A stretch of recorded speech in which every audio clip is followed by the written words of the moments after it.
Hey everybody, this is Michael, the host of Fallin Thru Plotholes, and doing a little bit of a preamble to this episode because I wanted to put a warning that there is some offensive content in this. The series that we're going to be discussing, one of the games happens to have a rather extended sequence involving a considerable amount of rape and sexual content in a way that hasn't normally been seen on this podcast before. I'm going to go ahead and put some timestamps in the description just to kind of give you an idea if you don't want to know about this particular subject, about if rape happens to be triggering for you or what have you, where you can skip past this in order to get past this particular part. It's not long, but I felt it was particularly necessary to make sure that this warning was up front. If that doesn't bother you, that's okay too. I hope you enjoy this episode, and with that, here's another episode of Falling Through Plotholes.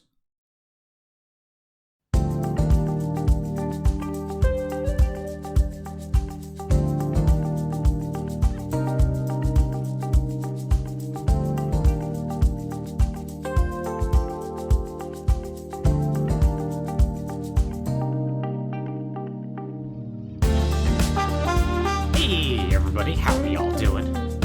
I'm Michael. I'm with Alex. How's it going? And we're here for another episode of Falling Through Plotholes. It's a series about video game franchises, their storylines, and how they have a tendency to go off the rails.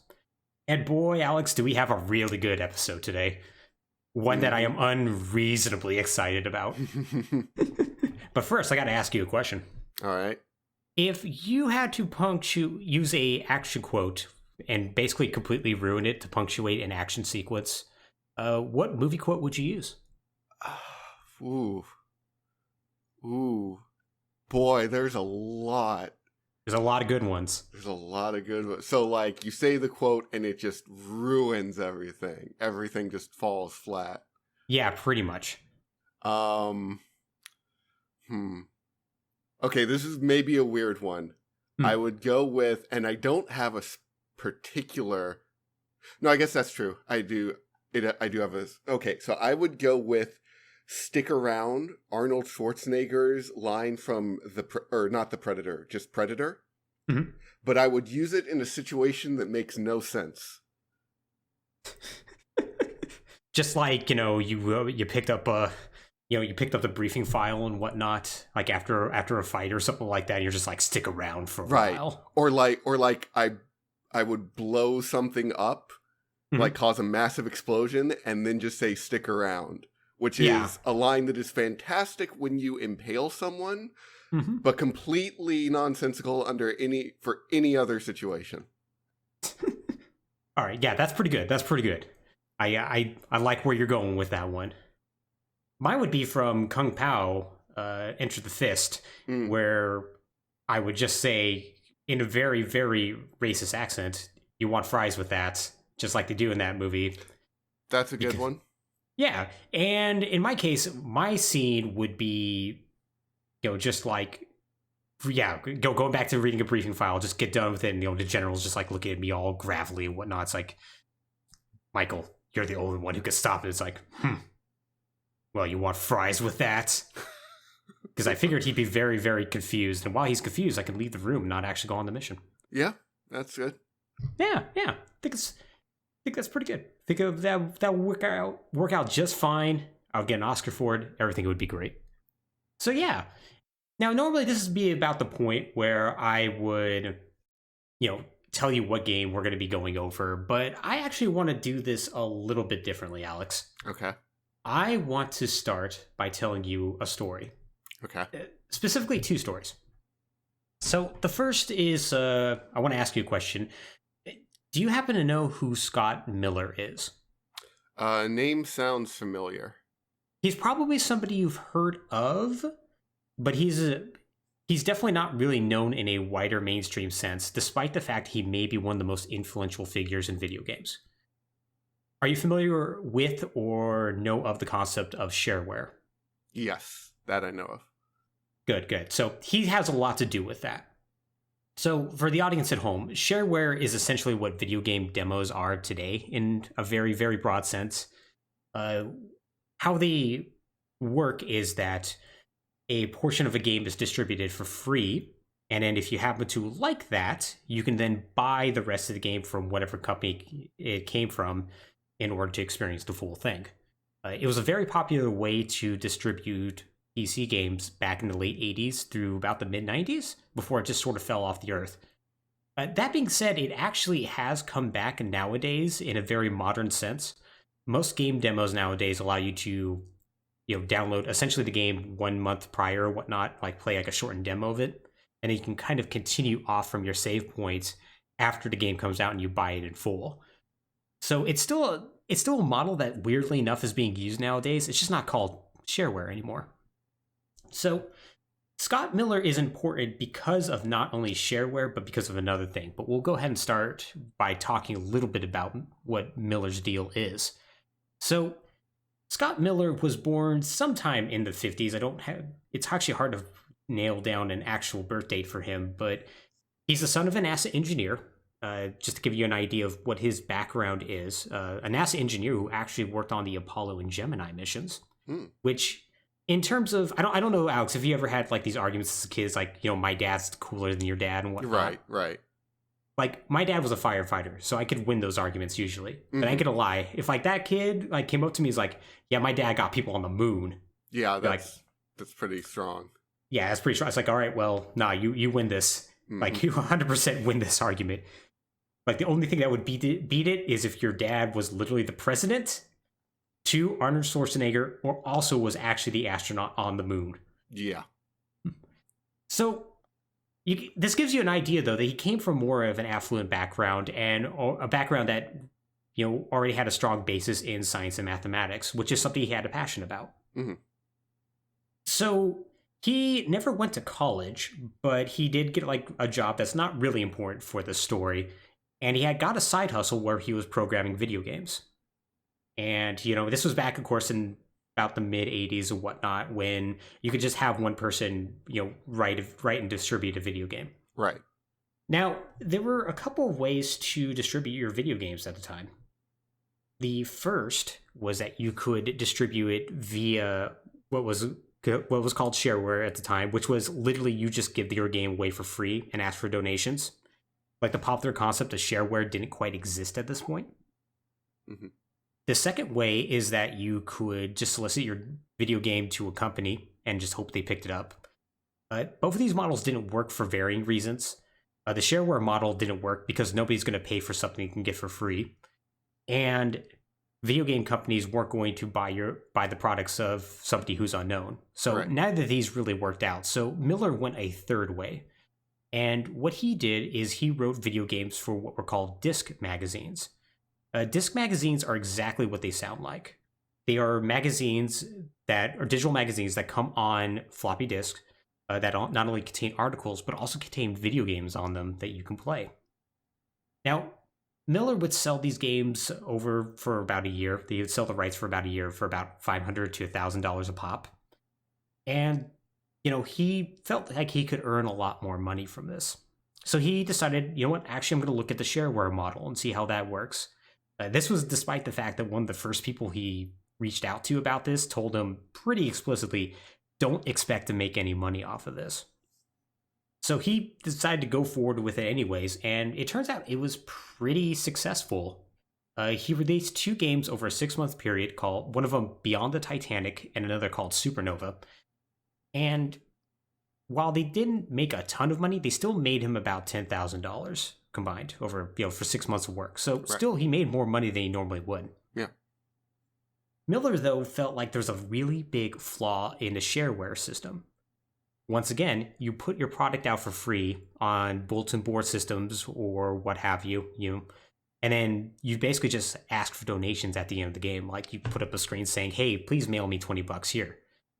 And he realizes nobody's going to actually do that. So for his next game, a game called Kingdom of Cross, he decided to do something rather obvious, but still very radical. He took the first part of his game He gave that away for free, and then at the end of that little demo, it had his name, address, and send $20 here, with the promise that he would give the rest of the game once they did that. This was incredibly successful. He estimates that he earned anywhere between $80,000 to $100,000 in 1987 money. Right. Which comes out rough. Yeah, that's quite a bit, right? Mm-hmm. And that comes out to roughly about a little over $200,000 today when you factor in inflation. Wow. Now, almost immediately, other companies such as Apogee Software and Epic Mega Games, now known as Epic Games, adopted this new method. This new method was called the Apogee model, after Scott Miller's new company, Apogee Software. Yeah, so that's probably where you've heard of him. Mm-hmm. Now, if this was Miller's only contribution, he would still be incredibly important to video gaming. But it wasn't. So, I'm going to start out with the first two words of the sentence, and you're going to instantly know where this is going. John Romero was a man... Yep, exactly right. John Romero was a programmer who was working for one of these disc magazines. I believe it was called Soft Disc. And Soft Disc was a little bit different in that they actually had an internal team develop games for their magazine. Now, had a couple of fans who had wrote him letters, being like, hey, man, I really love your games. You get in contact with me, blah, blah, blah. And, he really loved these letters, had them hanging up on his walls. But he was looking through the letters to the editor at one point, and he realized that he recognized one of the addresses that was addressed to the editor. So Romero turned around and he looked at this wall and he realized the 4 letters he had up there, one from like a 67-year-old, another from like a teenager, all had the same return address. So depending on the story you get from this, it's either a little bit more sanitized or not. Romero says that, he felt his ego got a little crushed, but he's like, I should get in contact with this guy and figure out who this is. Mm-hmm. This guy was Scott Miller. Now, Miller tells the story by saying that Romero called him up and basically cursed him out and wondered why the heck he has a creepy stalker. Which is a very reasonable way to respond to this situation. Sure, yeah. But Scott Miller is, if nothing else, a hell of a salesman. He managed to calm him down, and he convinced him to develop a game with the Apogee model that Apogee themselves could publish. So Romero said, okay, sure, why not? And alongside John Carmack, Tom Hall, and a few others, they ended up developing a pretty revolutionary side-scroller for the PC, Commander Keen, under their new company, id Software. Mm-hmm. So Scott Miller is responsible for making the model shareware that was the most successful, and he has a hand in the development of id Software. Now, you could probably make some arguments that somebody eventually was going to try that model shareware out eventually. Like, it's just the most obvious thing to do. And there was so much talent that was at SoftDisk that it seems impossible that all these friends would not just go, wait, we could just go make our own game. Right.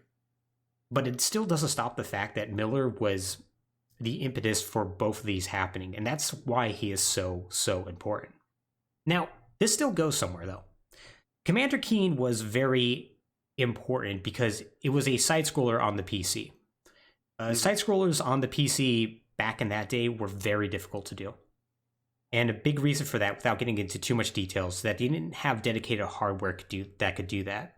Like the Nintendo Entertainment System did. Right. That's what allows for smooth scrolling. It's also why John Carmack is kind of a genius, because he was able to figure out how to do this and make it sort of acceptable. Right. So Apogee got a lot of money from this deal, and they were putting out games here and there, but they also wanted to make their own side-scroller as well.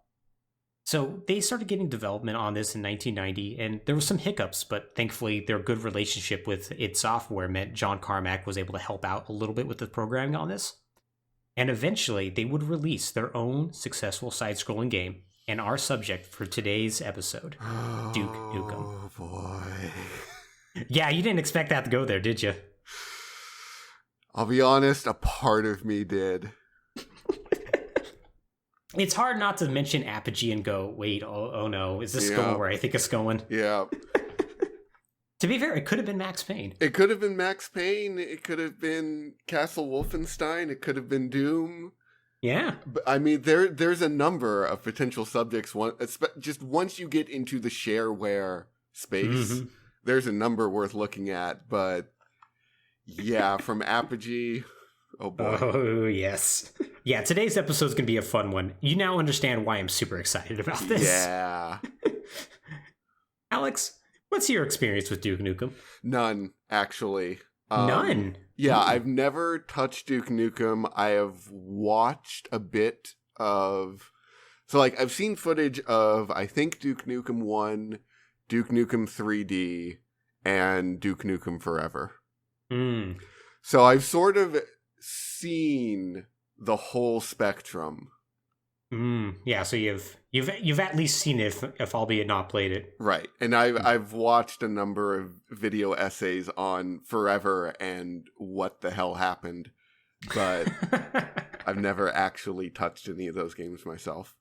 Oh man, I can't wait to talk about Duke Nukem Forever. Duke Nukem Forever almost turned this into a two-parter. Oh, yeah, I can imagine.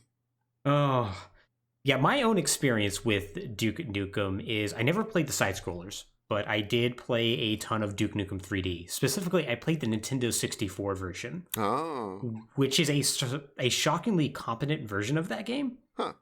It is heavily censored, but they do some really, really smart things with it that we'll touch on a little bit later with like the 3D and whatnot. And I remember like really, really liking that game. Being like, man, yeah, it just moves so quickly. It's like, yeah, the multiplayer in that game was great. It had split screen co-op. Like, it was just such a cool thing. And I'm not going to lie, when I was that age, which was 11 right. or 10 or whatnot, like, I thought Duke Nukem was really, really cool. Nowadays, Duke Nukem is not cool. He is not, no. Duke Nukem is a lame as hell old man who really, really is trying hard to pick up the babes at the local mall with his hot movie references. Oh, yeah. It is. Oh, Duke, boy. Oh, God. It's maybe one of the most misogynistic series I've ever seen in my life. And admittedly, a lot of this is because of Duke Nukem Forever. Yeah. Like 3D's... I mean, 3D obviously has some issues, but it's kind of like quaint. It's like, right. You give $20 to that stripper and you can see her breast. It's great. Video games. And you could barely tell what those are. It's fantastic. But yeah, Duke Nukem at one point was maybe one of the most beloved first-person shooter series, and nowadays it might as well not exist. I cannot imagine anybody besides the people on the Duke4.com forums actually talking about Duke Nukem with any sort of regularity, which is really insane. Like, I remember the buzz around Duke Nukem Forever. I remember how much anticipation there was for that game. Yeah. And I really just can't think of a single series that has such highs and lows. So yeah, like, even well into the 2000s, Duke Nukem himself was a very beloved character, regularly being included on top 10 lists and often quoted, despite the fact that his quips were just repurposed movie lines that were often butchered. Like, he was on some, like, really, really bad, like, top 10 lists, like, top 10 best characters from people who are horrifically unfunny. In fact, Alex, do you want to hear one of those top 10 lists? I would love to. All right, we're going to go over to screwattack.com. Oh, boy. This is actually technically a video, but I'm not, and I watched the entire video, but I'm not going to subject you to that. I'm just going to tell you what the top 10 list is, which, top 10, number 10 is Guile. Okay. Which, that's fine. Number 9 is Mega Man, which, Mega Man's cool. Yeah. Although this list insults me because it says Mega Man X4 is a bad game, which is not true. I will fight these people. The King from Katamari Damacy. Okay. Yeah, right? Earthworm Jim, because he has his own cartoon, and he's original funny and can take out enemies with his face. Yeah, so anyways, this list is like really, really dumb. Laura Croft's on there because she has the perfect body, but Duke Nukem is number 1. Okay, why is that? Well, because his weapons, saints, and sunglasses are cool, and Duke takes a dump on another man's face. And you gotta be cool to do that.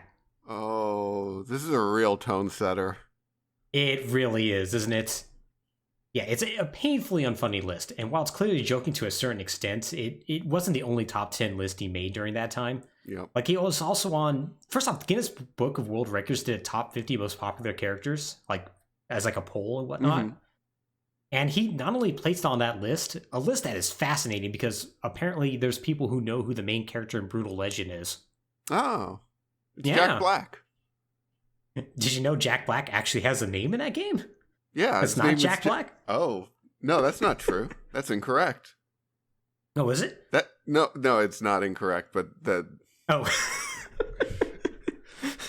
I was about to say, I used to make fun of that game because it's just Jack Black. It is just Jack Black.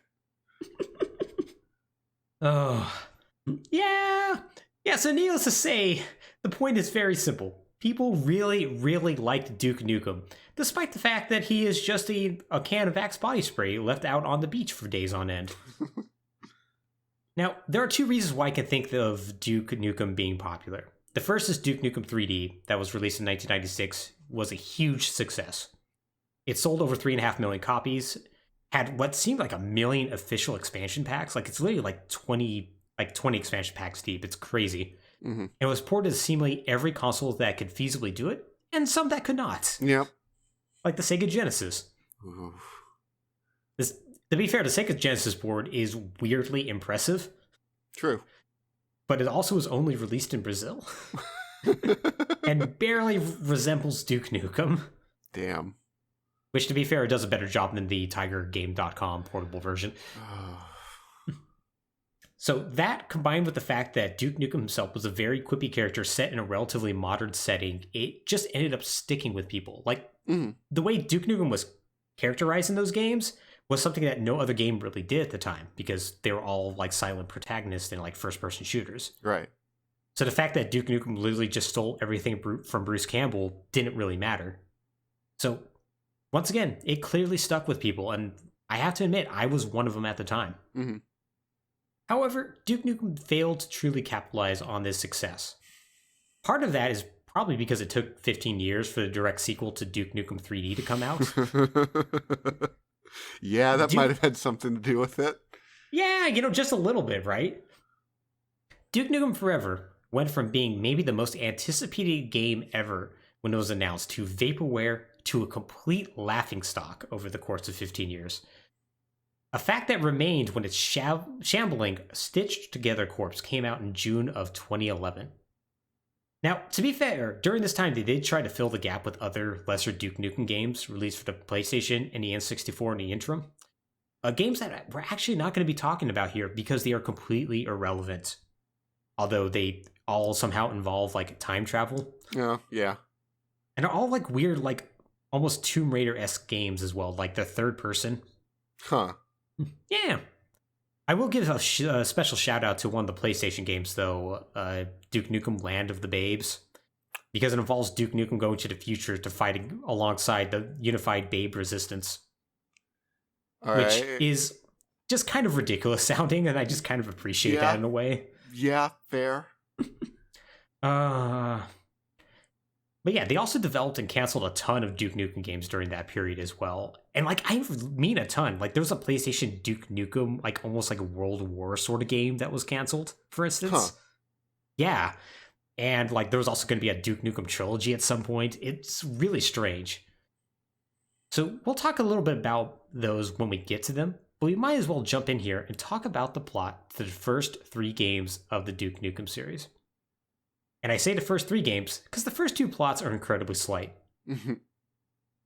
So, Duke Nukem, released for the PC MS-DOS on 1991, is a game that takes place in the future world of 1997, which is fantastic. Yep, that's strong. It takes place in and around Los Angeles as an evil scientist named Dr. Proton tries to take over the world with his tech bots. Now, Dr. Proton used to be a respected scientist named Dr. Blunderwitz, but after a terrible radiation accident, he becomes a cybernetic madman. With all military and resistance failing to stop him, the CIA hires Duke Nukem to stop him. He fights the tech boss in LA before discovering Dr. Proton's lair is on a secret moon base where he conducts all of his experiments. Okay. Realizing good. he's about to, yeah, right? So far it tracks. So he realizes, though, he's about to be defeated by Duke. So Dr. Proton flees in a time machine to the future. Oh. Which, yeah, honestly, I respect this series because it's getting the time travel aspect out of the way just right at the start. Mm-hmm. Yeah. Yeah. Normally they wait at least like 5 games in before they do that.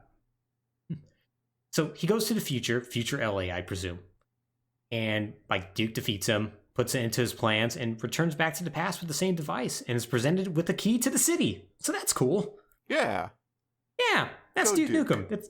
It's nice and simple. It's clean. It's a game that's, a very janky looking side scroller where you shoot people with like a very angry looking man Yeah. who's pink.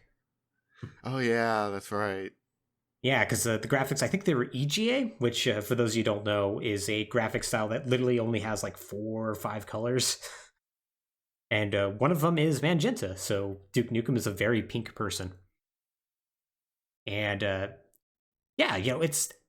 has absolutely, other than it involving like a very beefy guy who looks very angry, might as well not involve Duke Nukem as we know it at all. Right. So Duke Nukem 2 has some more substance to it, but not much. So it takes place 1 year later in the wonderfully named Neo LA. Duke is advertising his latest book called Why I'm So Great when he's suddenly kidnapped by aliens during a TV interview. So like I'm already like on board with this plot. Right. Because if you name any like city other than Tokyo, Neo something, I'm like going to be on board with it. Yep. And also I just like the idea that my autobiography would be called Why I'm So Great. It's definitely leaning into the new characterization of, oh, maybe Duke's a giant egotist. It is, and but doing so in kind of like a fun way, right? Yeah. Yeah, and so like he's suddenly kidnapped, and also he's getting the interview while he's shirtless. Okay. Yeah. Sure. Which is power move. Yep. So these aliens, the Regalians, I think that's how you pronounce that, anyways, want to put Duke through years of torture so they can use their super mega encephalosucker to take his manly brain patterns and put him into their X5G Think-O-Matic war computer, thus ensuring their victory over the humans in the coming war. Wait, I'm sorry. So the aliens' plan is to take the brain patterns of this strong man who wrote a book called Why I'm So Great because they believe him to be some tactical genius. Oh yeah, I mean, he shot that gun good. Yeah, he shot that gun good at that Cyberman, and they're like, all right, now we need those brains in there. We need to know how to shoot gun good. This is a spacefaring race. Yes. I see. Yeah, you figure that they probably have advanced technology that would be able to just conquer humanity, but no, we need this dude. We need his brain. Yep, okay, need his manly brain. Mm-hmm. His manly brain that has a small explosive hidden in a molar in his mouth that he uses to escape a holding cell. Risky, but I'll accept it. Yeah. He blows up some aliens. He ends up on the surface of planet Rigel because they take him all the way back to their home planet. Blows up a city and even stops a Regalian battleship from taking off to invade Earth. And then finally, Duke sneaks aboard said battleship and he wipes out the rest of the Regalians on board. Takes over the ship as his new ride and heads back to Earth. And that's Duke Nukem 2. Cool. Yeah, so far, nothing too particularly crazy going on here, right? Right. And that's kind of to be expected. Like, this game, Duke Nukem 2, came out in 1993. It's kind of a simple side-scroller and whatnot. Right. You wouldn't expect anything too crazy. And what little cutscenes they do have in there, which are usually just between the shareware episodes, are just like, oh man, look at this. And they're actually kind of funny because Duke beats the boss and he ends up getting trapped. He's like, well, guess I'm just gonna die here. That's cool, I guess. And then literally a wall falls down. He's like, that's lucky. I guess I'll just walk through here. It's weirdly self-aware in a way that I just actually kind of appreciate. Yeah. It's almost funny, which given where we're going to be going with this, Mhm. is a breath of fresh air. Yeah, it's very refreshing. Mm-hmm. So how But did they yeah. ruin it? Oh, let me tell you how they ruined it. So, well, they didn't ruin it immediately because Right. their next game is going to be Duke Nukem 3D. But before we jump into the plot of Duke Nukem 3D, I want to talk about why this game was so popular for a bit and give a little bit of background on it. Because it's one, quite a bit of different game, and two, it's Apogee's breakout hit. Mm-hmm. So in 1993, the same year Duke Nukem 2 was released, the entire gaming industry was upended by the release of another game for the PC. id Software's Doom. So, while not the first-person shooter to be released, that would be something like, Wolfenstein, Mm-hmm. it was still a game that helped define the genre. With a focus on quick gameplay, edgy gore, fun weapons, and a hell of a soundtrack, it's pretty safe to say it was one of, if not the most influential game to be released that year. Right. And of course, one of the most influential games of all time, just straight up. Mm-hmm.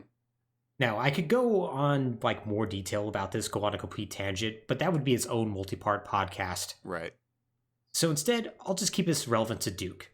It established a new popular genre of games that everybody was going to be chasing for years to come, and Apogee was not going to be immune to that. Now, Apogee has a very interesting history when it comes to first-person shooters already, because they're the ones who published Wolfenstein. Right.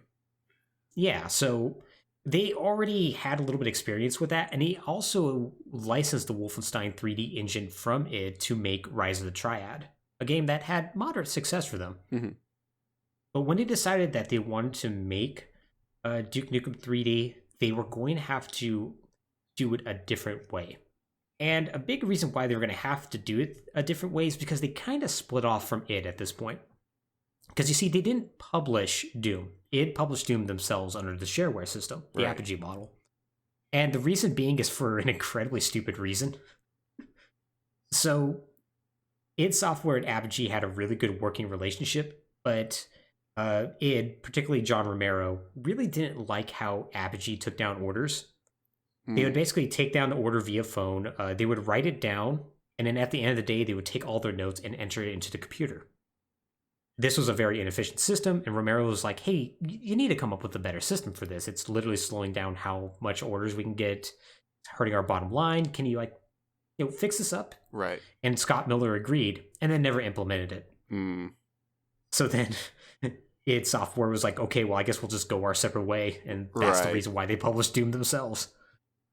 It's such an insanely dumb reason, because it's the obvious thing to do is to enter the orders into the computer as you get them. Mm-hmm. But, yep.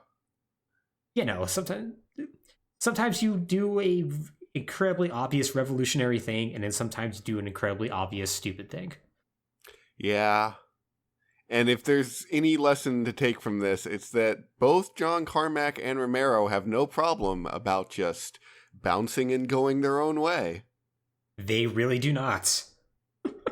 They do not at all. Now, to be fair, this didn't mean that it was like, an acrimonious split or anything like this. They're still going to be closely collaborating on many different things. Mm-hmm. Like, they're still on good terms. It's just like, okay, well, if we're going to make a first-person shooter to compete with Doom, we're going to have to figure out how to do this ourselves. Right. So in 1994, Apogee decided they needed to expand their business and branding to make this new wave of ostensibly 3D first-person shooters a main focus of their ongoing business. And so because of that, they embarked on a really weird... I don't know why they did this. Well, I understand why they did this, but it's so strange. Right. They said, okay, well, our 2D games should be under the Apogee label. Our 3D games should be under this new label called 3D Realms. Yeah. And then they also made a pinball label. Yeah, they dabbled in making pinball games for some reason. Why not? Yeah, called Pinball Wizards. As far as I know, they didn't really release a whole lot of games. Doesn't sound super familiar, so no, I'm going to say that wasn't as prolific. It was not. And given that 3D games were going to be the future from now on, Apogee essentially became 3D Realms after this period. Right. So, in 1994, 3D Realms comes into existence. It's headed by Apogee co-owner George Broussard. who I assure you we will be talking about later. Because, oh boy, Yeah. George is going to make some decisions. Yeah. So they released a few 3D games. One of them, Terminal Velocity, was their very first one, and there's a few others here and there. Do you have to shout out Terminal Velocity? That game rules. Terminal Velocity is a really cool game. Yes, 100%. 3D Realms has made a lot of really good games in the 90s. They have. I'll give them that. Yeah, man. Early wave 3D games for the PC were like Magic Carpet and all that. It's just such good. They're so good. Yeah. So when it was decided, so they made a bunch of 3D games and they decided, hey, we want to make a new first-person shooter. And George Broussard, who had worked on the first Duke Nukem as an artist, was like, hey, I want to make it starring Duke Nukem. Which now continues this with being the second podcast in a row where an artist who worked on the first game is going to be making some decisions for a company. And it's going to be very bad. Yeah. Don't put artists in charge of your video games. This is unless it's Tetsuya Nomura, I guess. Yeah, that's like the one. I guess that's like the one weird exception. That's like the one exception where it works. So, in order to accomplish this, they would need a new game engine because while they were licensing the Wolf 3D engine, it just wasn't really good enough. It didn't do the things they wanted to do. Mm-hmm. So, and on top of that, its software was in the midst of making Quake, the first fully 3D first-person shooter. Right. So they had to figure something out. So it turns out this wasn't going to be hard to find. In 1993, an 18-year-old man by the name of Ken Silverman created a Wolfenstein 3D clone from scratch. He basically white-roomed it, called Ken's Labyrinth. He tried to sell this game after encouragement from his dad. His dad was like, man, yeah, this looks cool. Try to sell it. But no one was super willing to bite except for Apogee, who initially wasn't interested in the game because they had the Wolfenstein 3D engine. So like, well, we're already paying for it, so we're not going to get this. And he actually almost ended up selling it to Epic. It was like on the verge of selling it to Epic Mega Games when Apogee came calling back, because this is after they had their split from id. And they were like, hey, how about we hire you on? So Silverman was considered at one point to be a rival for John Carmack. And to be fair, this was pretty legitimate because the engine he built was very, very capable. Called the Build Engine, it's essentially a souped-up version of the Doom engine that could do quite a bit more than what Doom was capable of at the time. The Build Engine. Build Engine wasn't used a ton outside of Duke, but there's a few good games that make use of it, such as Shadow Warrior and whatnot. And technically, there was a game a couple years ago, Ion Storm, that used it. That was also really, really good. But so Ken Silverman makes the Build Engine, and according to this really robust paper I found on Stanford University's website, yeah, it's a 44-page document from 2001 that details all of this and goes into Duke Nukem Forever and whatnot. It's an incredible read. I'll post it in the show notes. They basically wanted to copy id as much as possible. Silverman, for instance, was told to switch to a new compiler, the Wacom C, after Apogee thought it would be a good idea to use the same compiler as id. And it seemed like clearly they wanted to chase trends that id was doing because id was leading the way. They weren't necessarily trying to innovate in the technology section of it. And this actually was probably a good thing, which I'll get into in a second. Now, to give you an idea of why they still, how, I guess we should just refer to them now as 3D Realms, why 3D Realms still had a good relationship with id. John Carmack actually helped out Ken Silverman with building this engine, giving him pointers on how to render in the maps and whatnot. So there was still a lot of cross collaboration there. Interesting. Yeah. So yeah, but still they were doing a lot of tech chasing, and they felt a need to do what other companies were doing, which honestly is super foreboding for when we eventually talk about Duke Nukem Forever. Right. So, that being said, Ken Silverman's Build Engine wasn't completely derivative. Far from it. One of the biggest innovations is that it actually had a level editor that could be used to design levels as developers played through them. And this was really good for making custom levels as well. It's a very robust level editor. It allowed for sloped floors and ceilings, like allowing for more natural looking levels, which is critical for the game because it takes place in a modern setting. Right. And he also created workarounds to allow the game to appear truly 3D because the build engine, much like the Doom engine, doesn't allow you to put rooms over other rooms. The Doom engine was famous for that because everything's on a 2D plane. It tricks you essentially. Right. Build engine does allow for multi-story levels, but you still can't put things over them. So using like a bunch of like teleportation tricks, it actually tricks the game into thinking that you're actually like say going up a staircase over another room when you're not actually doing so. Right. Right. Finally, and this is probably the biggest thing that he implemented, is he implemented the network and modem code for online play, and apparently it was one of the first games to use predictive algorithms to reduce lag. Oh, interesting. Yeah, which this technique would be refined in Quake 3, and what was Quake 3's netcode standard became kind of the standard for the industry for a while.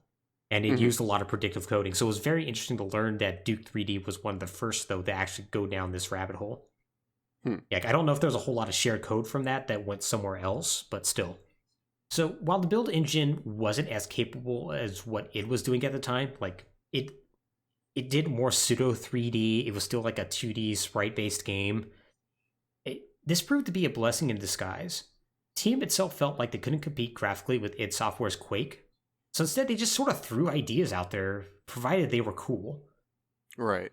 So that's why Duke can use the bathroom to regain health. You can use security cameras. There's functional pool tables. Like there's a level of interactivity in these games that just wasn't present at all. And finally, the use of Duke Nukem himself ended up being an inspired choice. By turning him into an action hero who stole all of his lines from different movies, they did one thing no other first-person shooter did at the time. They made a protagonist with a personality.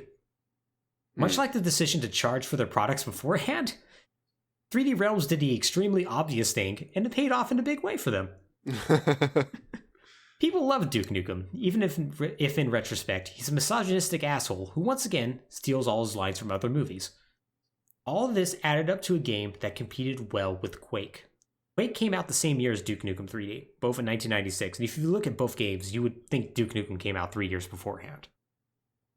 But due to a variety of factors, it actually outsold Quake. Yeah, by the end of the 90s, it sold 3.5 million copies, and the game was like basically ported everywhere, like PlayStation, Saturn, and 64. All three of those systems also had very competent ports of the game. And once again, it also came out to other systems that it should have come out on, like the TigerGame.com. And my favorite, the Sega Genesis, but only in Brazil. Yeah. The Brazilian Sega Genesis port also probably was illegal. Which is... I mean... You know... Tectoy did not quite have the license. Tectoy made a lot of things they didn't technically have the license to make. They really didn't. They just... God bless Tectoy. Tectoy's my favorite. I love Tectoy so much. I want to do a podcast about Tectoy one day. There's so much nonsense in their catalog. Oh. It's endless. My favorite... It's glorious. My favorite is the weird ROM hacky versions of Monster World they did, where they took, like, cartoon characters from, like, a Brazilian cartoon and they just stuck them in there. That's also my favorite, yes. Oh, it's so good. It's so good! That franchise, by the way, is also worth, like, a podcast in and of itself. Not about the plot, just about... Oh, the weird split that happens? Yeah. Yeah, just the course of the franchise. In the good timeline, Master Higgins never leaves the island. In the bad timeline, he does. Yep. And he gets turned into a dragon. Oh, man. Venture Island, it's so good. Venture Island is great. Yes, it is. Or is it Wonder Boy or Monsterland? I don't know. I don't know. I don't either. At some point, it split off like a third way, too. Oh, God. I think... Oh, wait. I think there's technically now a fourth split now, if I remember correctly. Sort of. Yeah. Oh god. Because, like, there's Monster Boy, which has nothing to do with the others except that it's totally the same game. Yeah. Yeah. It's completely crazy. It's completely crazy how that franchise goes in different places. Unlike Duke Nukem, which has a nice through line that I Yeah, assure it sure you does. that I assure you it's not going to involve skateboarding, Duke. Not yet anyways. Maybe one day. Give Gearbox time. It's really weird that didn't happen, actually. Oh shit, yeah. Why isn't there a skateboarding Duke? Why isn't there a skateboarding Duke? I bet you there's a There Tony Hawk mod. There must be. Yeah, there's probably a Thug 2 mod that has Duke Nukem in it. Probably. So yeah, Duke Nukem came out. It was an unprecedented success for the company, but that unprecedented success was probably what ultimately led to the downfall of 3D Realms. We'll get into why in a second, but first, let's talk the story of Duke Nukem 3D. So the story of Duke Nukem 3D begins right after the ending of Duke Nukem 2. So Duke's on his spaceship they stole from the Regalians. It's immediately shot down as he's entering Earth's atmosphere, and he crashes into Los Angeles. We find out he's shot down by other different aliens, cycloids. And when he crash lands, we get our first awesome John St. John line. Those alien bastards will pay for shooting up my ride. That's a real tone setter. It's a real tone setter. And so he ends up finding his way through various parts of the red light district in Los Angeles, including a strip club, a movie theater showing porn movies, and places where Duke can stare at ladies and tell them to shake it, baby. The 90s were a time, ladies and gentlemen. They really were. They really were. The N64 version is really great because they censor a lot of that. Like the porn shop becomes a bookstore. And like they replace like the ladies with like security guards and other ladies who look like they're just absolutely done with Duke. Which I feel like that's how everybody feels when they're around Duke Nukem, just kind of done with them. Yeah, pretty much. Yeah, so this game was very revolutionary because you could also hand some of those ladies $20 and they would show you what appears to be about 9 pixels that might be some breast. Might be. It's not clear. It's incredibly unclear. It is self-censored. Mm-hmm. You could also hand $20 to other ladies who just will not do anything, but Duke will still say, shake it, baby. And that's fun, I guess. Sure. So during this time, Duke discovers 2 things. 1, the entirety of the LAPD has been turned into evil pig cops, which are exactly what they sound like. And 2, they are kidnapping all of Earth's women and encasing them in alien cocoons. These alien cocoons suck quite a bit because once the ladies are in the alien cocoons, they unfortunately are essentially good as dead. And if you're playing the PC version, they will moan and say, kill me, and like other things like that. In the Nintendo 64 version, you can actually save them, and you get the nice words, babe saved, every time you do one. Another reason why the N64 version is better. Yep. So Duke eventually gets captured and interred in a California prison the aliens have taken over, which he escapes easily. He finds out the alien invasion is coming from an alien cruiser somewhere around the San Andreas Fault. He boards the ship, kills the commander, who is a giant reptile-looking alien in spiky armor, called a Battle Lord.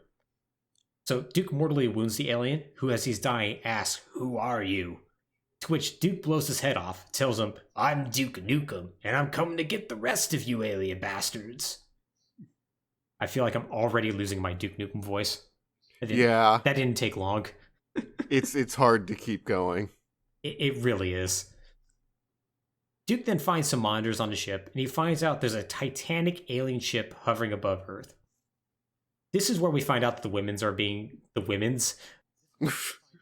This is where he finds out the women are being abducted en masse, and he goes to get them back, saying, "No one steals our chicks and lives."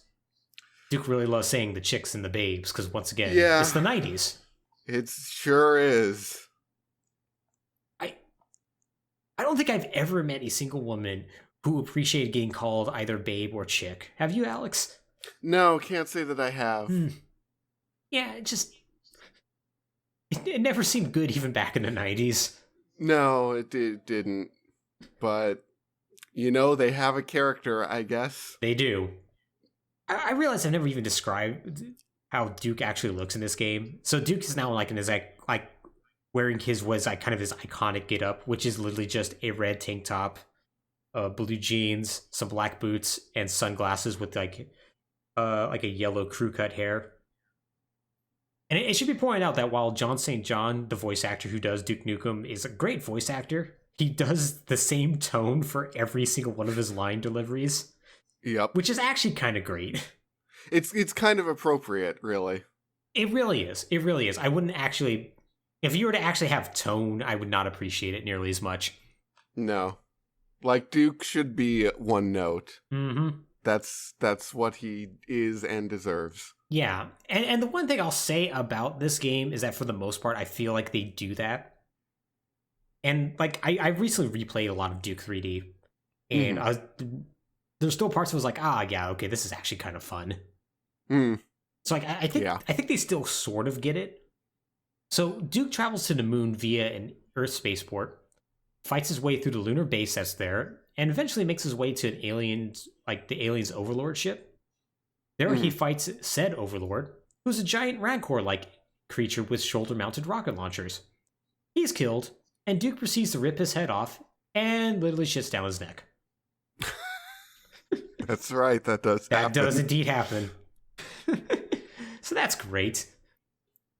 Duke then travels back to an even more destroyed LA, and he fights his way through a movie set, a subway, and a bank before ending up at a stadium.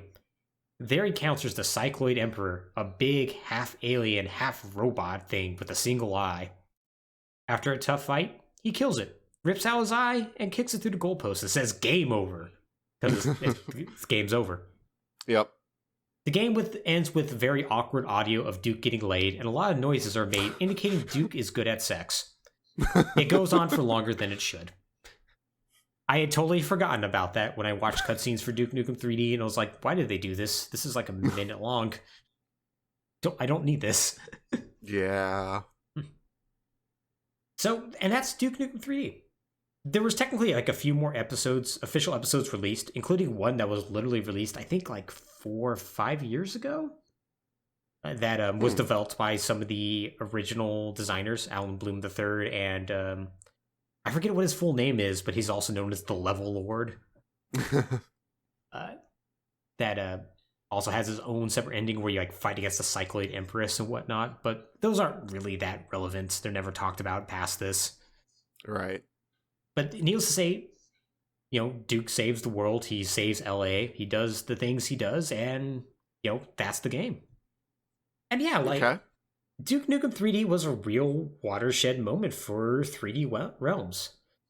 They experienced a huge success on par with the hottest games of the era, and while the Apogee name had been involved with some hits, on the publishing side of things, this was the first game they put out that was really truly a huge success.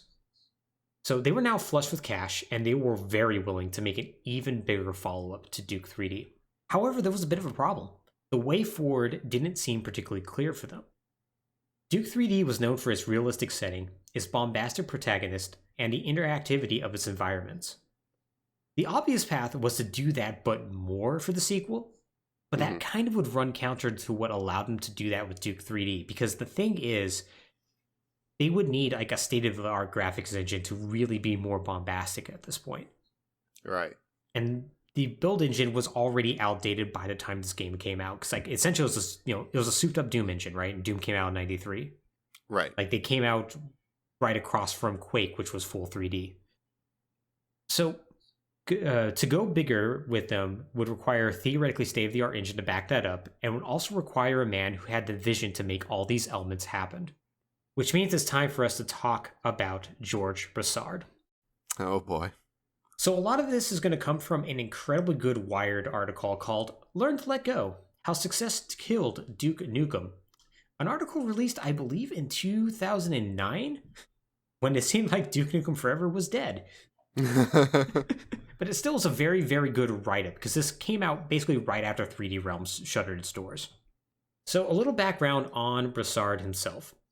Born in about 1963 or thereabouts, he actually went to high school with Scott Miller back in the 70s in Dallas, Texas. There they became fast friends, both learning how to program games and in general having a fascination with them. They would part ways briefly, with Miller going to form Apogee and Brassard going to form a company called MicroFX. MicroFX released a couple of games that I'm pretty sure they didn't have the license to, such as Star Trek, the Next Generation trivia game. Yeah. A game that I believe was released after there had only been like a season or two, so I can't imagine there was that much trivia in it. Mm-hmm. So they ended up merging with Apogee in 1991, and from there he rose the ranks pretty quickly before becoming at one point president of 3D Realms. There's also kind of some weird things where some sources, including Brassard himself, say that they co-founded Apogee Software, which is a complete lie. Which also, which also maybe should tell you a few things about the person we're about to talk about. Yeah. So before he became president of 3D Realms, though, he was an artist on the first Duke Nukem and also worked as a level designer on Duke Nukem 2 before becoming a producer for Duke 3D. Now, Brassard seemed like he was the perfect man for the Duke franchise. His friend Miller was more businesslike and quiet, whereas, according to Wired, and this is a direct quote, Brassard, a voluble, energetic, ponytail presence who carried around a single notebook as his organizational tool, became the creative impresario, famous for an unerring sense of what was fun. This personality certainly comes out in interviews he gave during Duke Nukem Forever's development. For instance, in an interview given to Shaka News, when asked about the long development and why he decided to give interviews in the first place, he said, quote, "Gotta start somewhere, no regrets. With our development history, if you let regrets bother you, you jump off the nearest roof. Onward and upward." He also famously said in another interview, when questioned about when the game was going to come out, simply said, "When it's done." Which literally wormed its way into the marketing for the game. This itself became kind of an early meme when people, when they were asked like, "Hey, when are you going to get finished with this thing?" They would just say, "When it's done." Right. So all of this is nice, but it doesn't answer the question of how they were going to make Duke Nukem Forever bigger and better. Brassard, though, had an answer. They were going to license the newly announced Quake 2 engine from their friends over at id. So there was a slight problem with this, though. One, the engine was about $500,000 to license, which is quite expensive. Yep. The second was it wasn't complete. Quake 2 hadn't come out yet. Right. It was still actively being worked on, which meant they couldn't get a ton of work done. They would add what they could when id would release new iterations of the engine. And so naturally, this kind of slowed down development. Still, they were able to put together a demo for E3 of 1998 that seemed legitimately amazing. You can still find this demo on YouTube and whatnot. It features surprisingly nice 3D models for the time. Like lighting and explosions seem really, really well done. And it showed off set pieces such as like fighting on a moving truck, what appeared to be like a full physics model that was implemented in the game, and even for some reason an old-timey prospector, which that's cool. Sure. Yeah. Any game that has an old-timey prospector in it is probably a game I'm gonna like. I'm not gonna lie. I have my tastes. Yeah, that's fair. So yeah, like it looked really, really good. It blew away the press. Like everybody was like taken aback. It's like, man, this game looks really great, and it got just like a ton of hype. And it seemed like it could have made for a cool game. And if this was the actual game and it got released, I have no doubt people would still be talking about Duke Nukem Forever to this day. Yeah. But here's the thing, it didn't. And a lot of it has to do with a fatal flaw of George Brassard's. He wanted Duke to be the best and have the best. He also is like a cat, and he gets very distracted by shiny objects. Why, whatever shiny object could have distracted him? Why, I wonder if it's a new game engine. I wonder if... Just weeks after E3 of 1998, after he just showed off this amazing demo, He announced to the gaming world that Duke Forever was going to switch to the Unreal Engine. Because Unreal got its debut at E3 of 1998 from Epic Games, Right. and it looked amazing. Unreal's an amazing game. And it was really good for having open environments, like rendering open 3D environments, which Duke was having trouble rendering with the Quake 2 engine. So, because of that, they decided to scrap the Quake 2 engine and move to Unreal. The problem with that is you can't port assets over easily, which meant they had to scrap all their work. So, what this led to was a frenzy of switching engines and scrapping assets as the team tried to stay on the absolute cutting edge without actually developing the absolute cutting edge. Like, they're not making their own engine. Right. Which meant that they're always going to be kind of either at where the industry is or just a little bit behind. This was obviously a losing battle, as this Wired article perfectly summarizes. It's a dilemma all artists confront, of course. When do you stop creating and send your work out to face the public? Plenty of Hollywood directors have delayed for months, dithering in the editing room. But in video games, the problem is particularly acute, because the longer you delay, the more genuinely antiquated your product begins to look, end quote. And it's totally right. Especially in something in the PC space. Like with consoles, you can delay your game and usually be okay because you're still working on the same specs everyone else is, right? Right. Around this time, the PC became an arms race. Like before then, like it was tough to develop like really good looking games for the PC.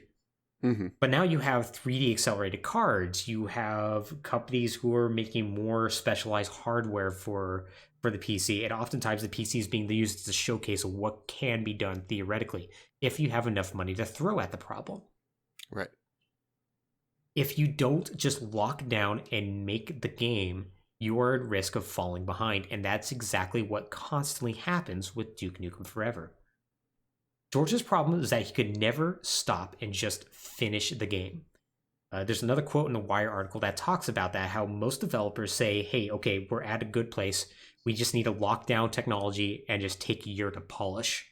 He just never would do that. So George wanted to make it look at the absolute best, and he had another problem in that he had no incentive to do so. Now, the reason why he had no incentive to do so is because 3D Realms made a ton of money off of Duke 3D. And for much of the 90s, they continued to do so through ports or expansions. They were also doing good business developing and publishing games around this time. For instance, they helped publish Max Payne under the a publisher banner called The Gathering of Developers, which is like a weird multi-developer like publishing studio. Right. That 3D Realms had a hand in. And since Max Payne was a big deal, like they earned a ton of money from that. Like they released 3 additional Duke Nukem games for the consoles that were all terrible, but from what I understand, they did well. And so because of that, they just had so much money. While they weren't going to publish the game, originally it was going to be GT Interactive and then later Take-Two, the contracts were written in such a way that they would lose out on money if they didn't publish on time, but they wouldn't really face any other penalties otherwise because they controlled the Duke Nukem IP, and there was no other real clause other than, hey, we're going to pay you the money when you publish. Other than we're going to pay you the money when you publish the game, right? Right. So because of that, they could take as much time as they wanted. So with zero pressure, they could just take as much time as they want. And that was despite the fact that companies like Take-Two really would want them to put this game out because they were having to write down losses because of that. Right. And it seemed like Broussard and Miller kind of reveled in this a little bit. Broussard in particular seemed especially willing to relish in all of this. After Take-Two CEO Jeffrey Lapin complained in 2003 that Duke Nukem Forever was so late he had begun to writing it off as a loss, Broussard posted online, which you should never post online, that Take-Two needs to Stifu, shut the fuck up. We don't want Take-Two to say stupid-ass things in public for the sole purpose of helping their stock. He further said, ominously, it's our time and our money we are spending on the game. So either we're absolutely stupid and clueless, or we believe in what we are working on. You can definitely take that quote some ways. Yeah, you sure can. And so, yeah, like, and like normally if anybody else like essentially burned a bridge with a publisher like this would be a really big deal. This would mean some really bad things for the developers. But Right. at least initially, it didn't, because once again, they had absolutely no incentive to deliver this game anywhere on time. Mm-hmm. And so what followed was a cycle of engine change, going silent, releasing an amazing trailer at E3. Like, they released so many good trailers at E3. Mm-hmm. Getting distracted by something shiny, changing engine, and repeating. Oh, God. Now, this had a knock-on effect, though. Like, this wasn't just affecting, like, 3D Realms' bottom line or Take-Two's bottom line or making fans angry. This was having a real impact on the development team. Because remember, Duke Nukem Forever is going to be in development for 12 years. Technically 15, I believe, actually. I think, yeah, actually longer than that. It was 12 years when it was canceled. Right. So a few team members had actually spent their entire professional careers on this game, some amounting to 10 years of experience or more with absolutely nothing to show for it.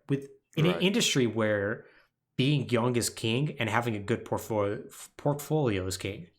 Right. So you have people like entering their 30s, nothing to show for it, and like, how am I going to get hired on to another company?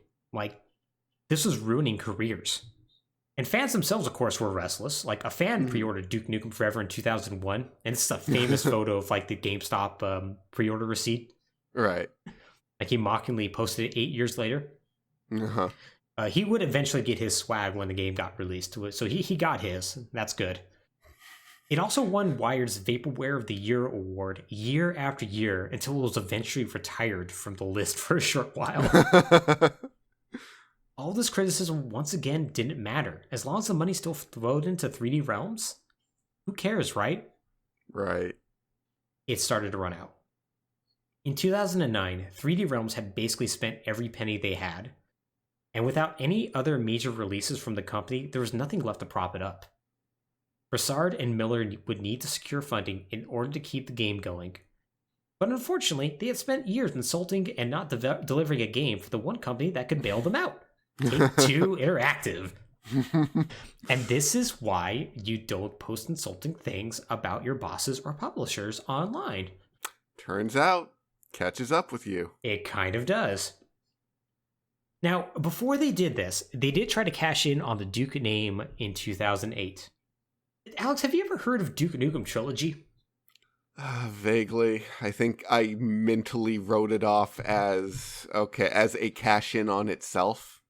Yeah, it kind of is. Would you like to see the trailer for Duke Nukem Trilogy? I would. Oh, it's a nightmare. I also think I thought in my mind, wait, aren't all those games like very old at this point? The Duke Nukem Trilogy games? Yeah. Oh no. These were a trilogy of new games. Oh. Okay, well I see Deep Silver's logo, so that bodes well. Oh yeah. So after like the first 20 seconds, feel free to skip to minute I think it's like 110 or 115. Oh, this just goes on with the logos for a while. It does. It does. Yeah, it's okay, nothing but like a bunch of logos of like Duke Nukem Critical Mass, some other one, Proving Grounds, and like... Uh-huh. Oh. Is this a game? Is this a video game? Is there a video game present? It's not really clear. It's not really clear, is it? But here's the thing, like, it lulls you to a false sense of security, and it just gets weird. Yeah, like it was just flashing the hazard sign and Duke Nukem Chain Reaction for a while. And then now I don't, what is this? What is that? There's so many gas masks. Yes. Oh yeah, you get into the weird gas mask people? There's so many gas masks and guns shooting at them. Mm-hmm.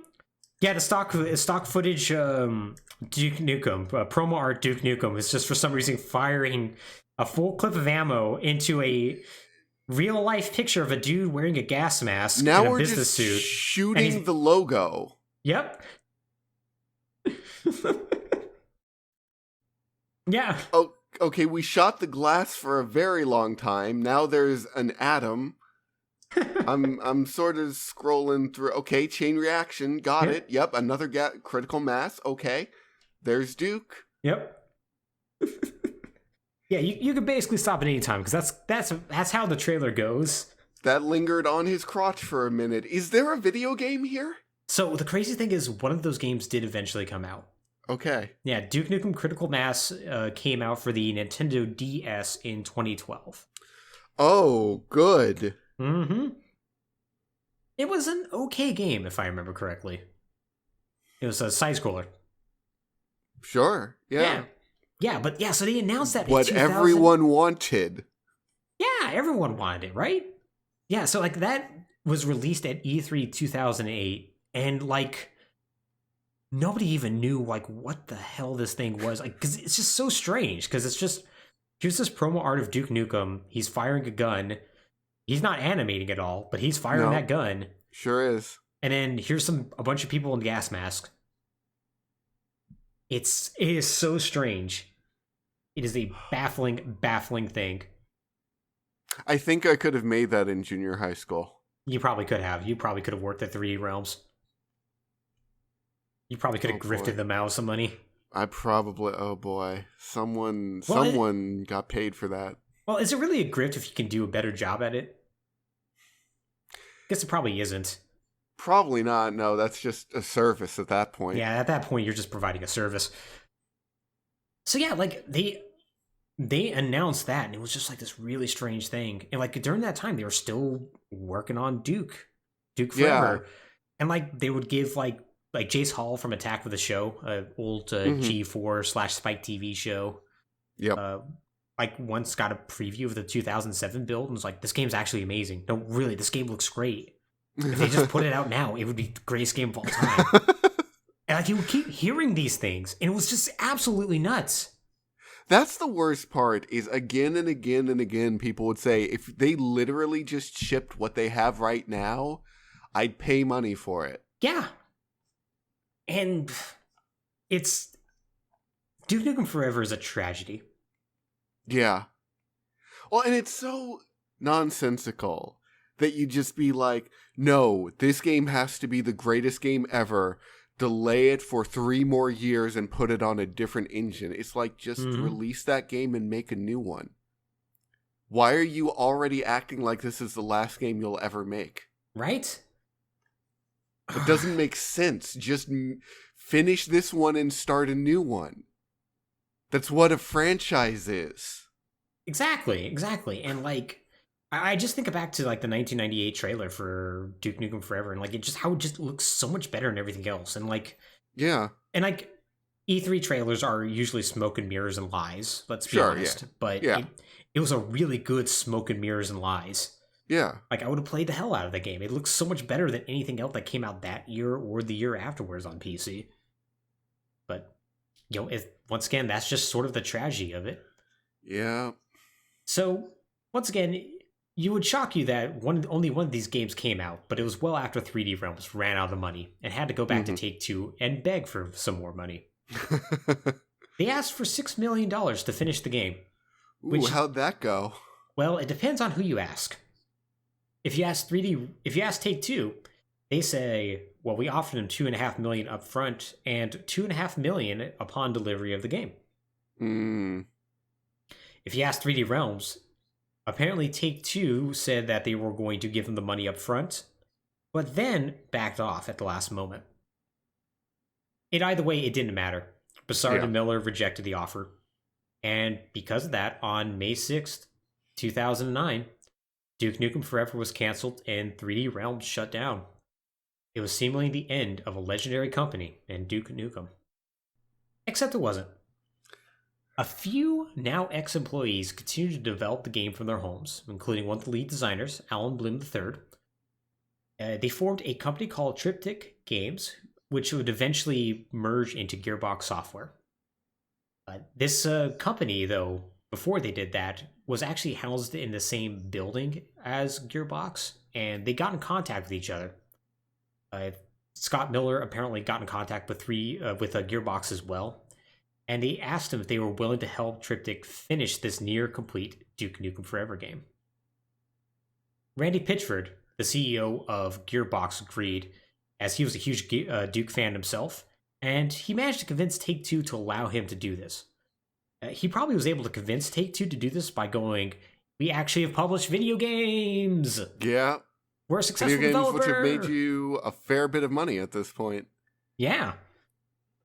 So they got the assets, and the game was officially announced as back on at PAX 2010. And after some delays, because it's Duke Nukem Forever, of course there's delays. Sure. It was finally released on June 10th, 2011. To scathing reviews. Yeah, Mike, tell me about this game that alien colonial marines had to die for. Honestly, it's perfect that Gearbox was the company that finished Duke Nukem Forever, because they're kind of a scummy company themselves. Yeah, a little bit. For the context, people should look up what the development cycle for Alien Colonial Marines was. Yes. The short version is Gearbox enthusiastically agreed to make it and then decided they had better things to do. Yeah. Like Duke Nukem Forever. Mm-hmm. Yes. It's weird Sega doesn't want to work with them anymore. It's really weird. Yeah, I can't imagine. So this game has a Metacritic score of, at best, 54%. That's the PC version. The Xbox, I think, is 51. Xbox 360, to be specific. And PS3, I think, is like 52. Point is, not good reviews. Not great, no. XPlay gave the game a 1 out of 5, criticizing the graphics and load times, noting the game has a creepy, hateful view of women, which is true. Yeah. Eurogamer noted in the 3 out of 10 review, that few of the locations inspired the sort of exploration and excitement that made Duke 3D such a memorable experience. And even there was one positive review I did find, though, from PC Gamer. But even that review is kind of damning.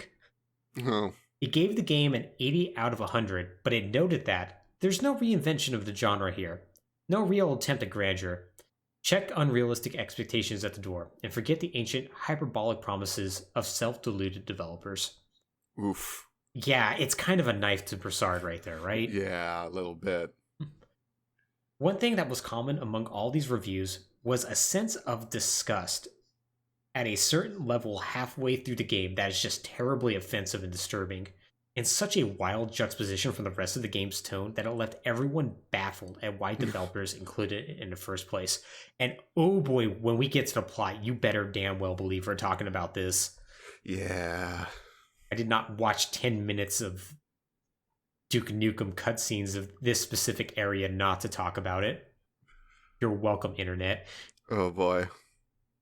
Duke Nukem Forever is a terrible game from basically the ground up.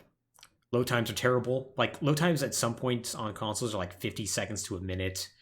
Then even if you die, it's another. They have to reload the entire level. Graphics are kind of poor for the era. The humor is some of the worst I have ever experienced in a video game. Oh my god. And we'll talk about exactly what their style of humor is. In fact, no. I have written down here. I took notes as I watched a 2-hour video containing all the cutscenes in Duke Nukem Forever. Let me tell you about some of the funny jokes that they have in here. Tell me them. All right. So at one point, Duke puts a power core into his base. Lady Voice tells Duke he knows how to turn a girl on. There is a fake Marcus Phoenix. He has lines such as a mocking tone, "Helped my friend find his wife, that pussy," with much crying. You find the Spartan armor from Halo. Duke says power armor is for pussies. There is a Leroy Jenkins joke. Lots of jokes about anally raping aliens. Duke kills a boss by punching it in the balls a lot. This happens multiple times. You ever want to see what happens to a joke when you take it 15 years out of context? Oh, like this joke about some Olsen twins clones that were impregnated by aliens and promises to get the weight off within a week? There's an Old West town called Morningwood. Ah.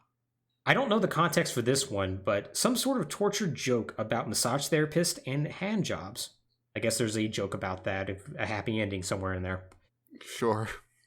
For some reason, Duke just sings America, fuck yeah, because that's a very timely reference for 2011. Sure. At one point, you piss in the eye of the Cycloid Emperor.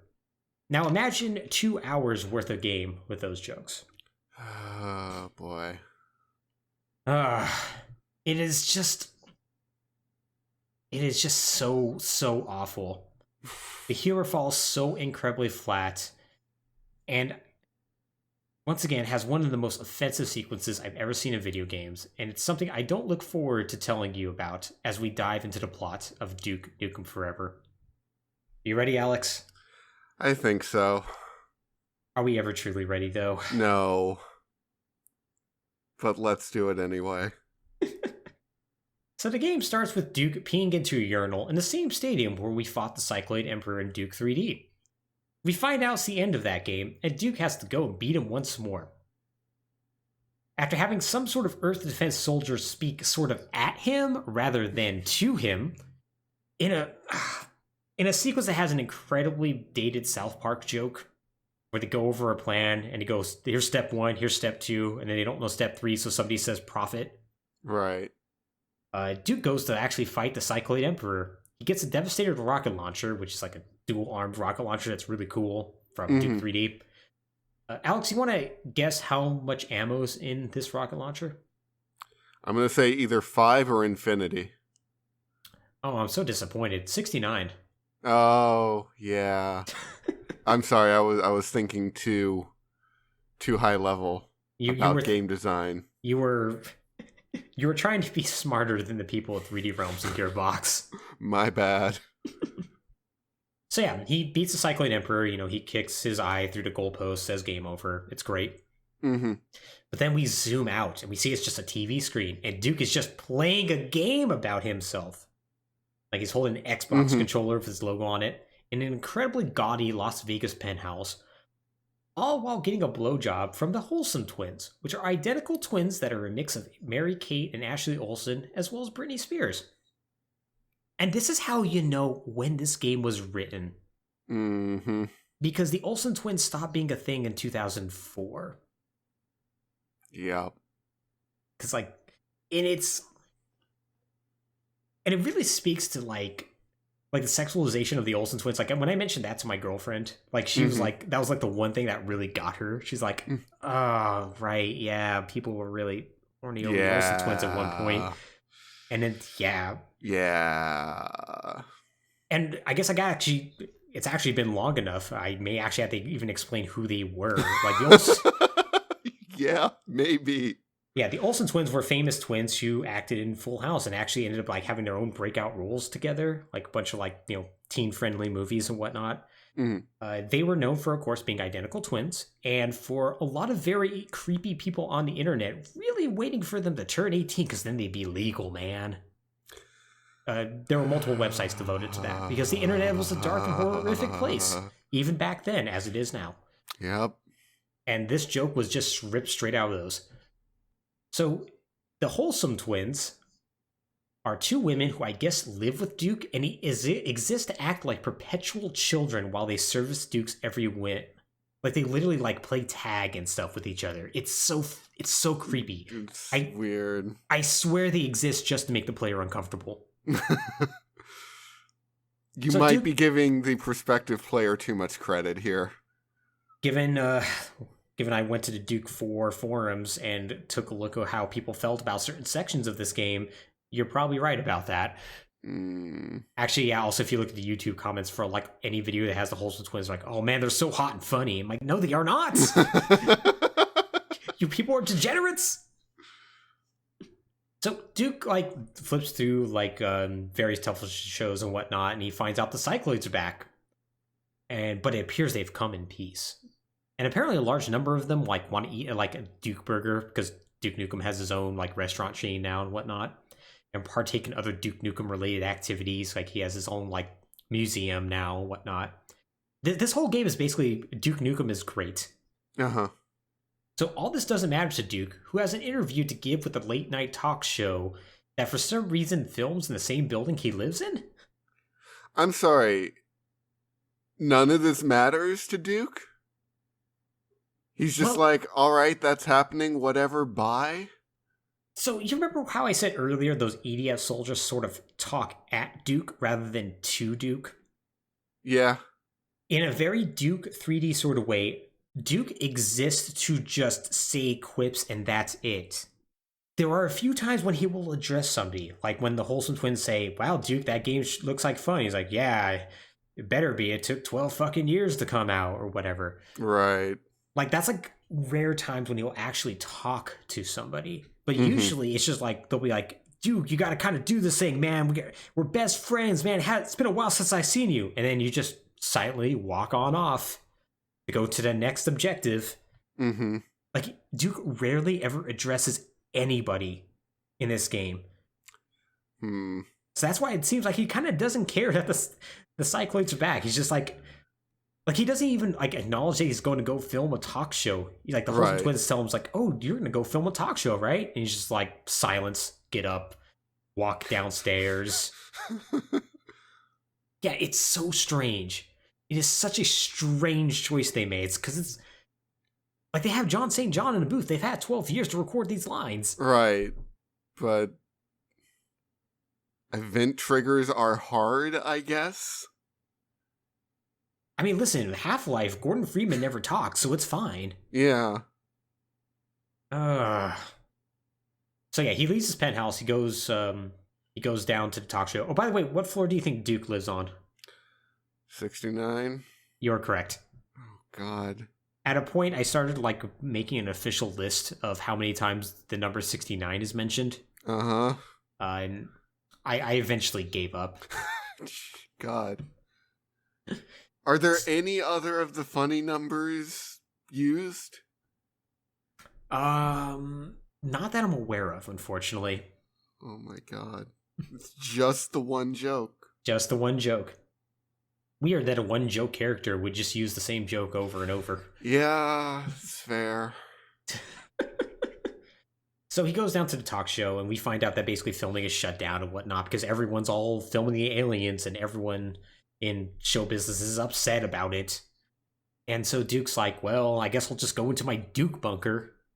So like he like literally goes to this museum, and it takes him down to a secret bunker where we find out he has like, you know, a bunch of computers and whatnot to monitor the world or something like that because he's Batman, I guess. Sure. And there's dual screens, and on one of them, the President of the United States shows up, and the other, General Graves of the Earth Defense Force. So we find out the President hates Duke. He's, by the way, the 67th President of the United States, so I have no idea when this game takes place. Okay, yeah, sure. So he, like, in an angry tone, he demands that Duke not fight the aliens while they continue peaceful negotiations.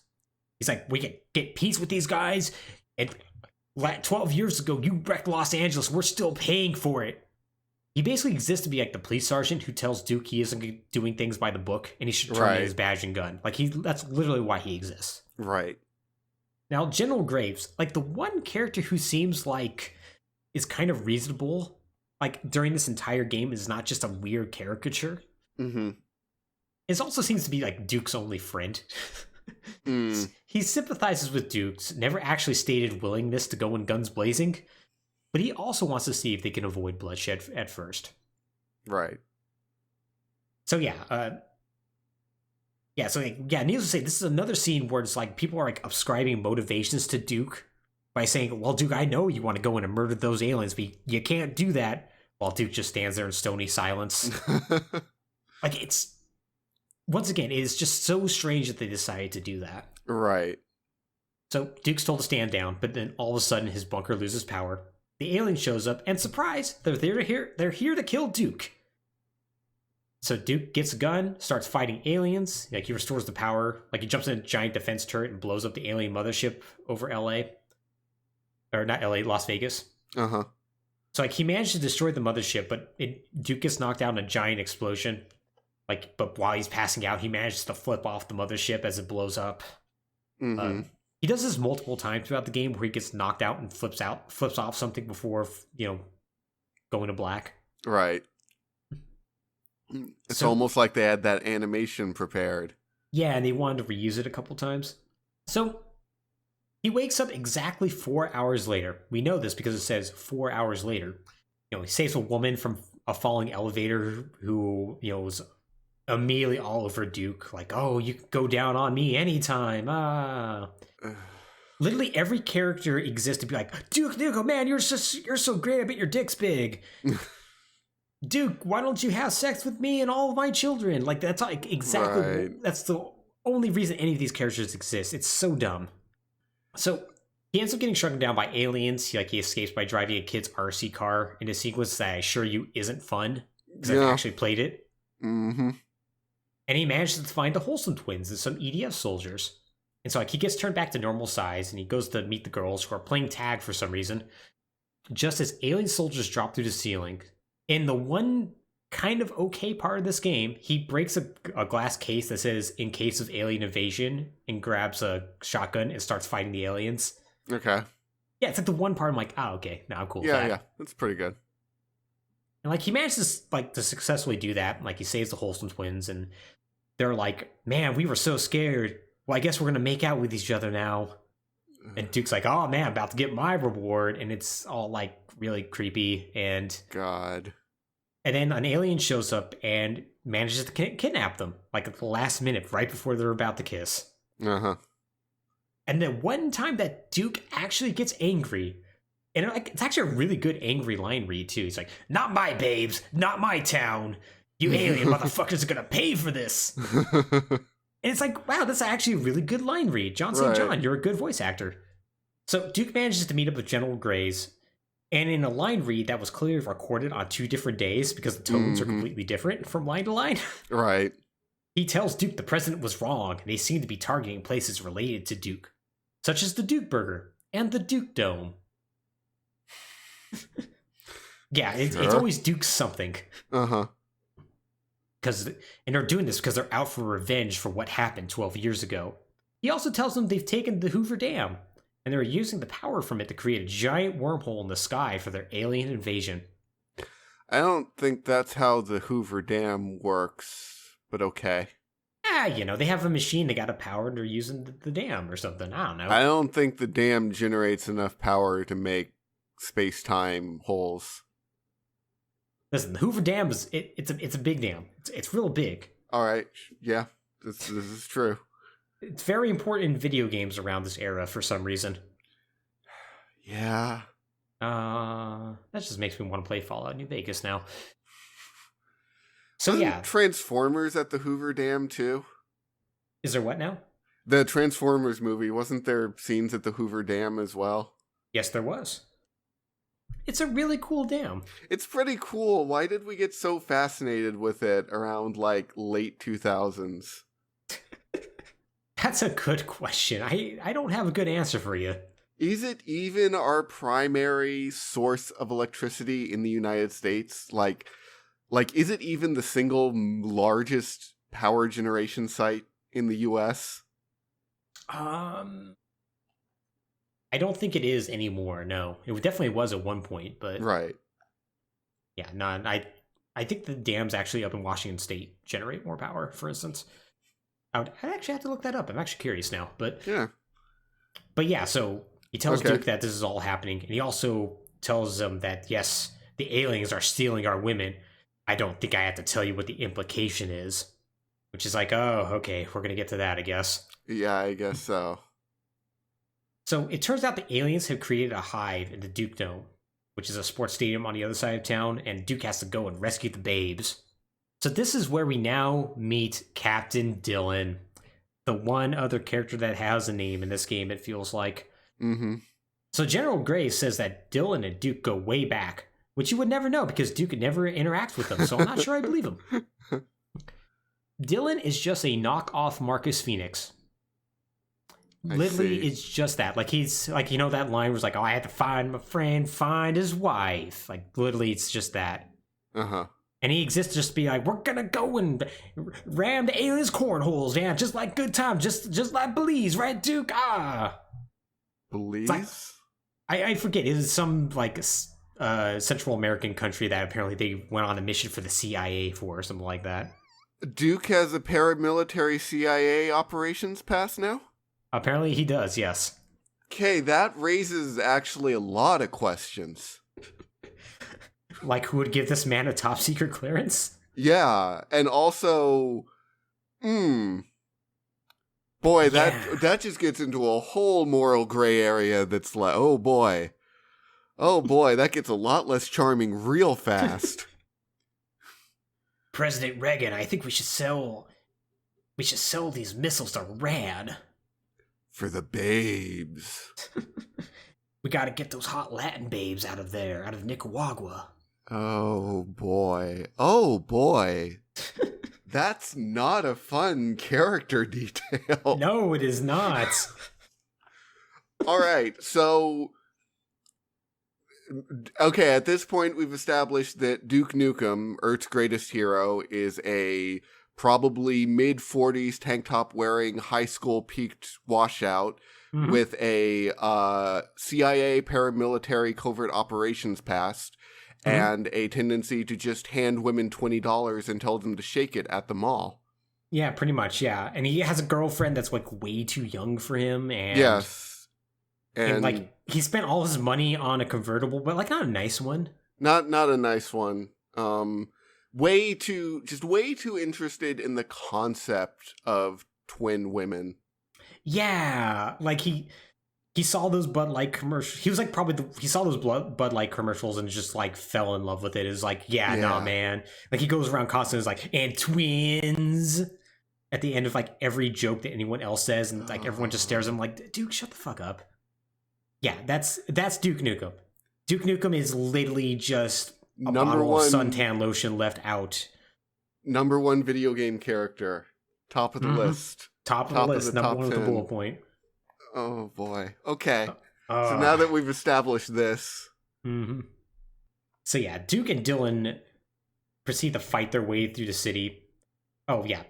Just to finish up Dylan's characterization, he exists to act like weaponized testosterone to react to Duke doing cool things. Okay.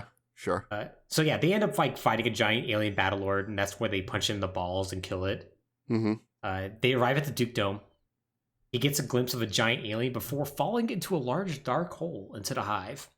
So I'm gonna have to record something to put in front of this podcast because I forgot to kind of do this when we started talking about the game, but I'm gonna definitely do a warning now. This game contains some real dark stuff in a way you just wouldn't expect. There's this next scene we're going to be talking about deals with an awful lot of alien rape. A ton of it. It's never necessarily shown on screen, but it's definitely heavily implied, and given about the things we're about to talk about, it doesn't take much to really imagine what happened.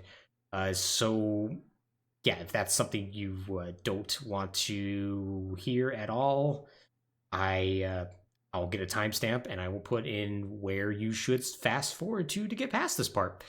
So let me tell you about the worst part of this game, Alex. Yeah, let's do this. Which I believe is level 8, the Hive. So, you've probably seen videos of the Hive, haven't you? I don't know if I've even seen videos of this part. I've more seen it described in articles about why this isn't a good game. Yeah. I'm gonna post a link. Your choice if you want to look at it or not. Okay. I will scan over it probably. Yeah, the relevant parts start at 440. Okay. Yeah, it's just maybe it is one of the most tone-deaf things I've ever seen in video games. Yeah. And it's so tonally inconsistent with what this game has been this entire time. The fact that this particular segment opened with "Hail to the King, baby," and then immediately cut to this, sort of a testament to that. It really, yeah. So I guess I should describe what's happening. So in the hive, you encounter various women, usually strung up like on walls or on the ground or on the ceiling, and they are naked. They are clearly pregnant, and they are usually whimpering and crying and puking and in general do not want to be there at all, as you can imagine, because they have literally been raped by aliens. And during this entire time, like very creepy music is playing, and the scene is obviously meant to be disturbing, and like I understand that, but it is. It's just so wildly tonally different than anything else Yeah. that was happening. Like this is a straight up horror section. Yeah. Like this is an alien horror show. Yeah, it would be one thing if it was like that, if it was just like straight up like that. But yeah, Duke is still making jokes through it. Right. And did you get to the part with the twins? Yeah.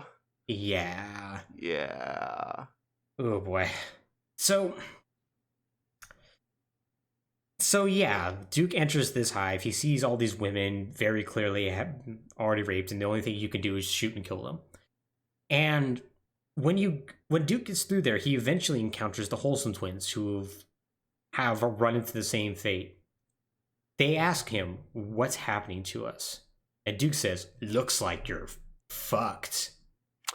The Wholesome twins then tell them a couple of awful jokes, such as, "This is the first time they've been with an alien." And Duke, "We promise to get the weight off within a week. We swear." Which is horrifying. Yep.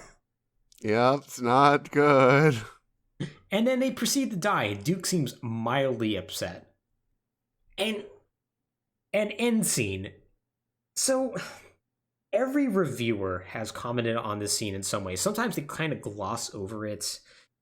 Sometimes they go in a little bit more detail, but usually generally the people are like, why is this here? And I have a hard time that I don't know when the scene was written.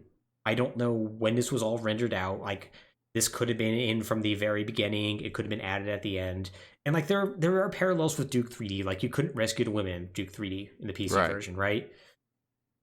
But I cannot imagine that there wasn't somebody at Gearbox who looked at the scene and went, maybe we shouldn't have this. Maybe this wouldn't be a good idea.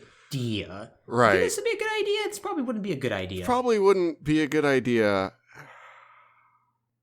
And so I went to look up both contemporary and current like views on this scene. Mm-hmm. Like, I went to the official Duke Nukem forums and I guess they're not really the official forums anymore. They're the largest unofficial forum I could find. Right. And like, they talk about like, hey, were you offended by the scene? And like, most of them, well, I actually say split like 50-50, that a lot of people are like, either like, no, I'm not offended about this. This is supposed to be dark and gritty, man. Mm-hmm. And like, others are like, yeah, no, this seems like it was kind of unnecessary. Like, a lot of people in there who said like, hey, we're not really offended by this. It just seems so eye-rolly and stupid. Like, why would you do this? Right. Which I think I'm kind of a mix of like kind of actually genuinely offended and also just kind of like eye-rolly, like this is kind of dumb. Mm-hmm. Yeah, it's sort of both.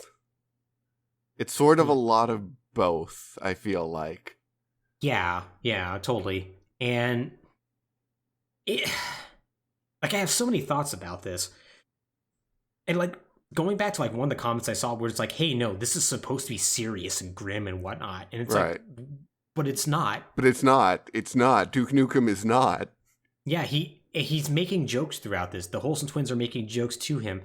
You can also find mysterious wall boobs that are all over the place. And while these ladies are like moaning and puking and doing all this other horrifying stuff, you can slap them. And then Duke's like, it's time for your examination, ladies. And like, got milk. And oh, so wrong and yet so right.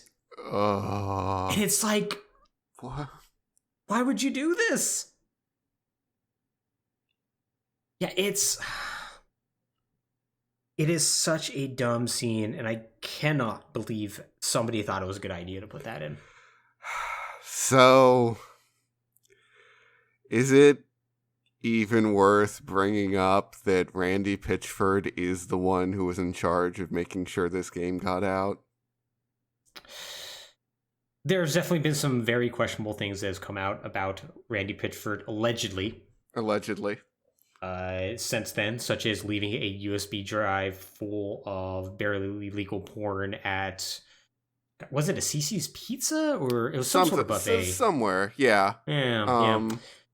Also, I don't know if barely was or was not the situation versus not. Yeah, I don't know either. The stories I saw said barely, but okay. Once again, all allegedly. Allegedly. Yep. And check your sources.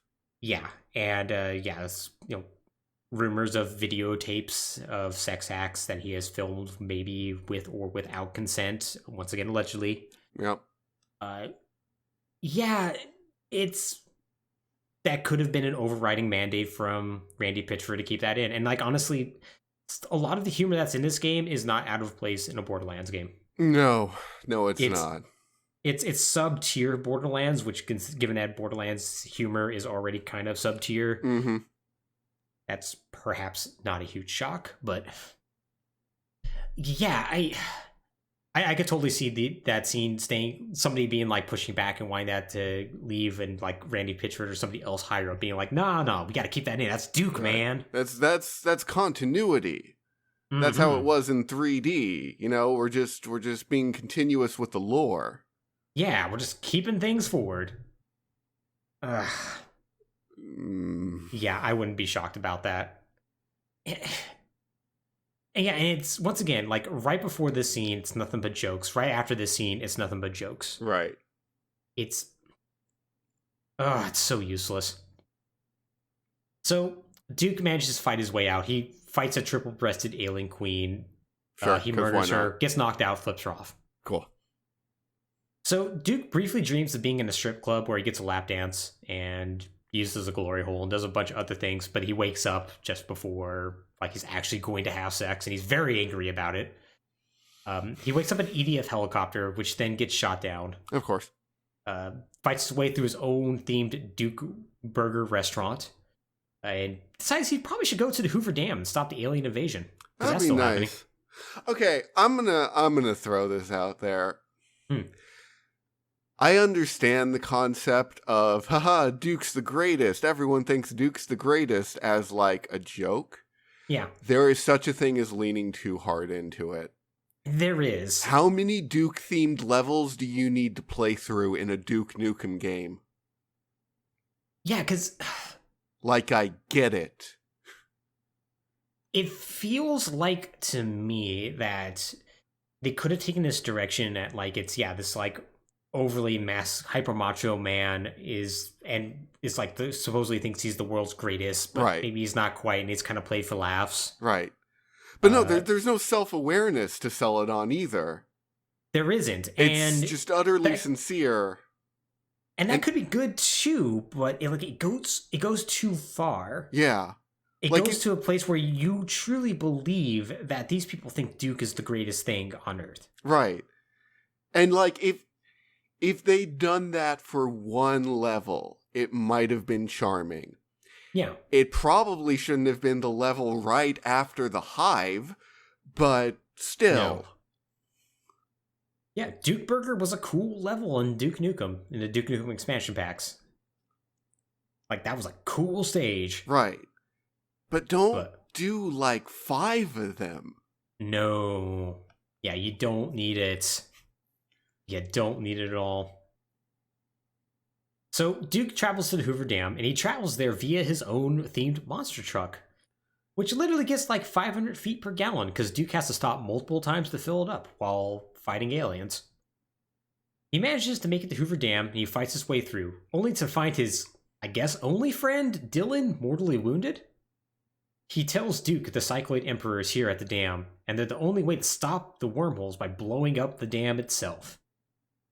He proceeds to die, and Duke just simply remarks, "Guess he won't be in a sequel." There's going to be a DLC pack for this, and it turns out Dylan will be fine. It will be present in that. Oh, so Duke was also wrong. Yeah, Duke was also wrong.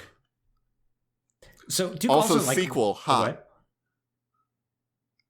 I was just going to say sequel, ha.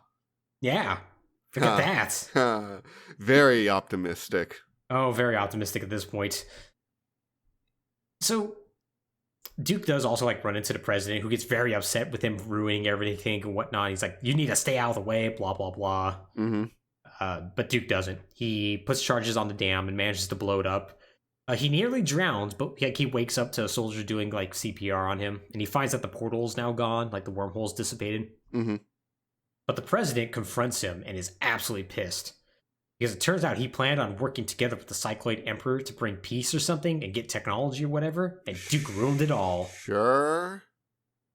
He tells him he's launched a nuclear missile at their location to get rid of the biggest pain in the ass he knows, Duke Nukem. Unfortunately for him, the Cycloid Emperor shows up and kills him, and then Duke kills the Cycloid Emperor. I would go into detail of how the fight goes, but I don't care. Yeah, fair. At this point, I don't either. Right?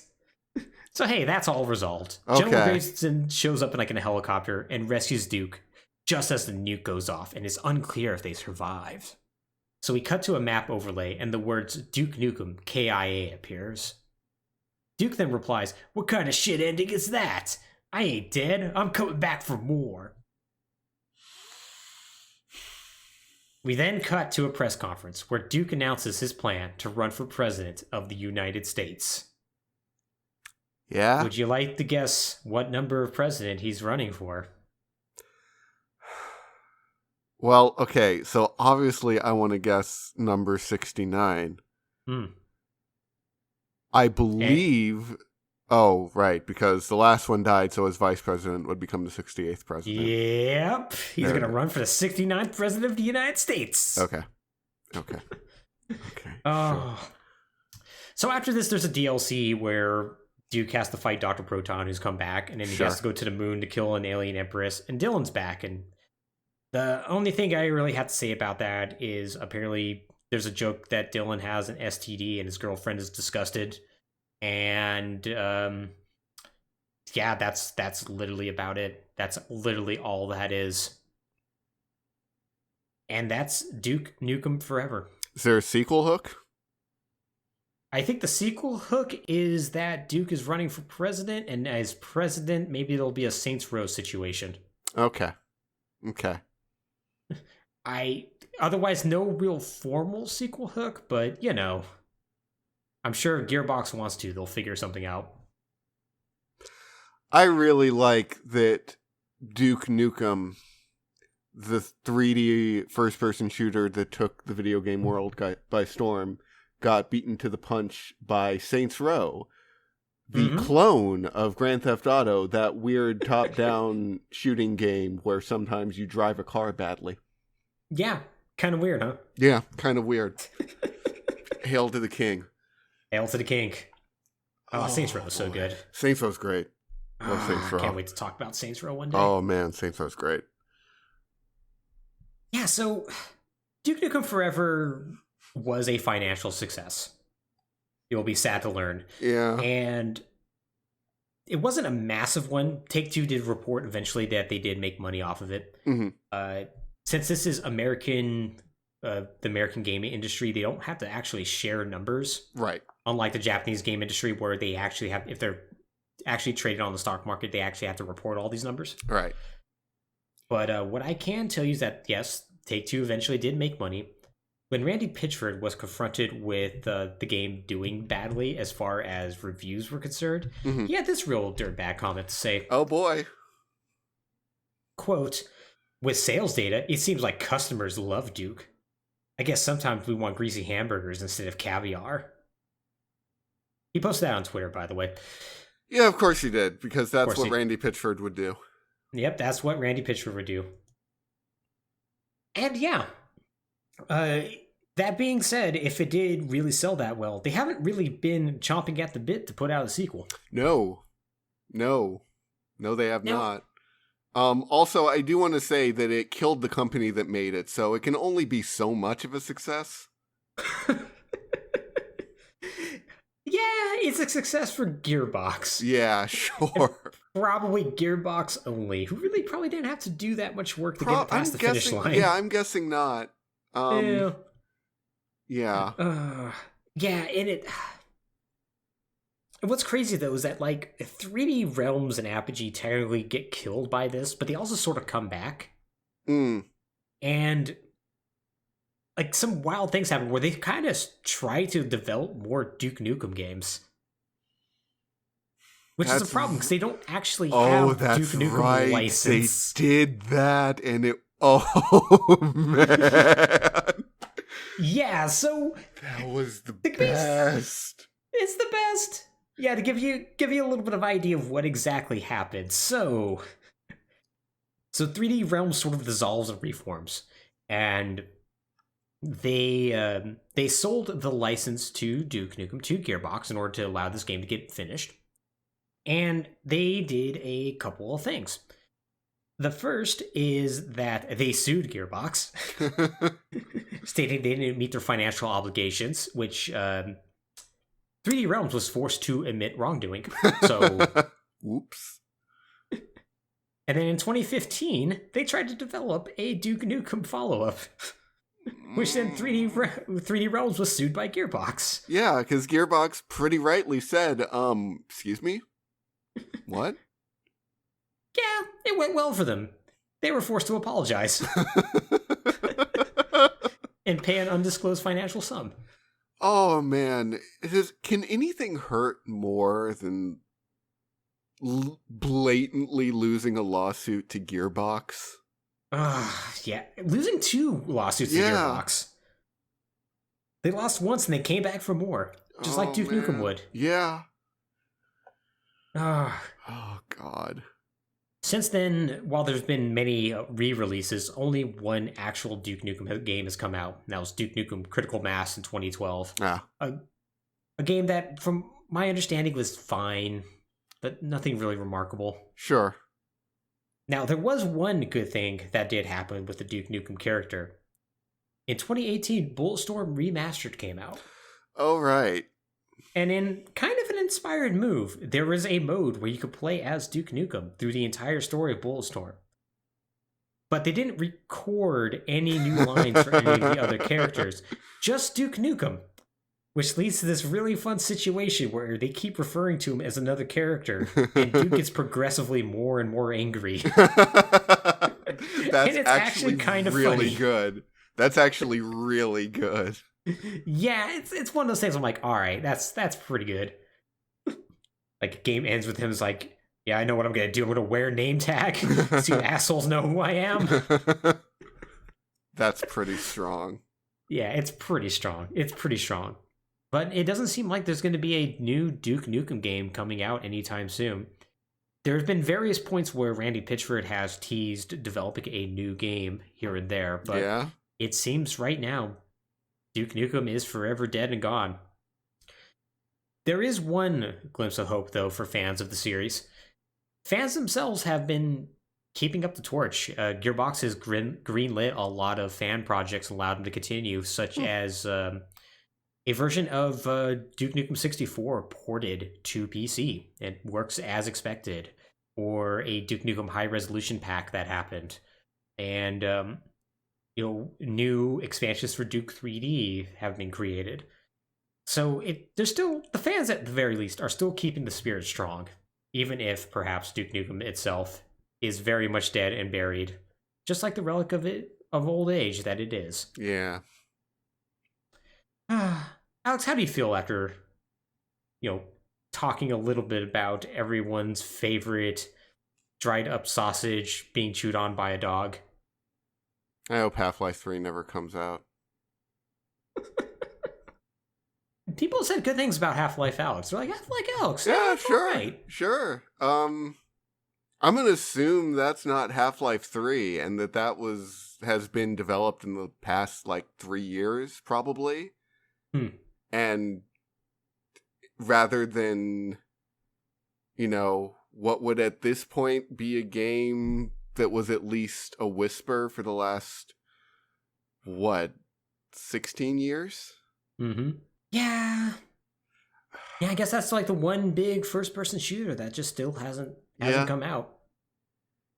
Duke Nukem Forever will always be fascinating to me. And in fact, the Duke Nukem franchise will always be fascinating because the first two games they're fine.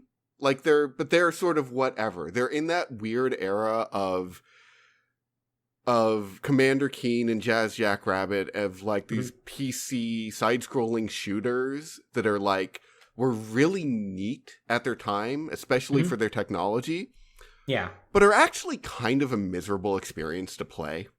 Yeah, they're amazing technical achievements, but yeah, they're awful games to play. Their design really fights you every step of the way. Mm-hmm. And then Duke Nukem literally had one game that amazed everyone. Mm-hmm. It had one. Exactly one. And then a sequel to that was hyped up for 12, 14, 15, whatever years. Mm-hmm. And just came out to the wettest fart. And then it died.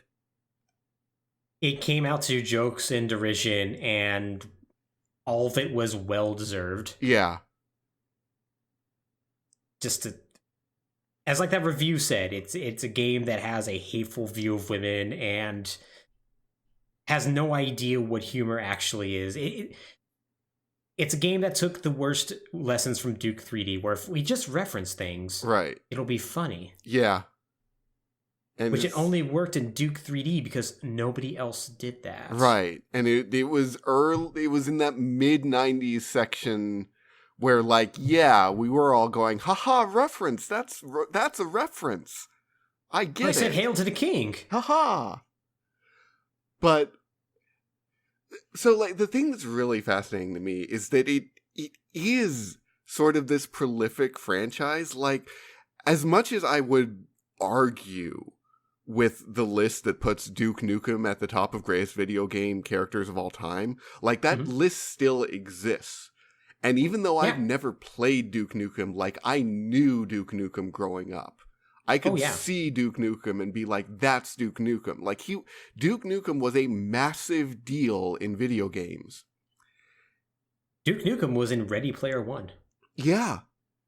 Admittedly, so was everything else, but still. Well, yeah, but he was so well known. And it's such a massive franchise and such a massive name. And there's one beloved game in there. Yeah, it's kind of amazing that so much goodwill, so much sales, so much propping up of a company can come from exactly one game. Yeah. Such an identity that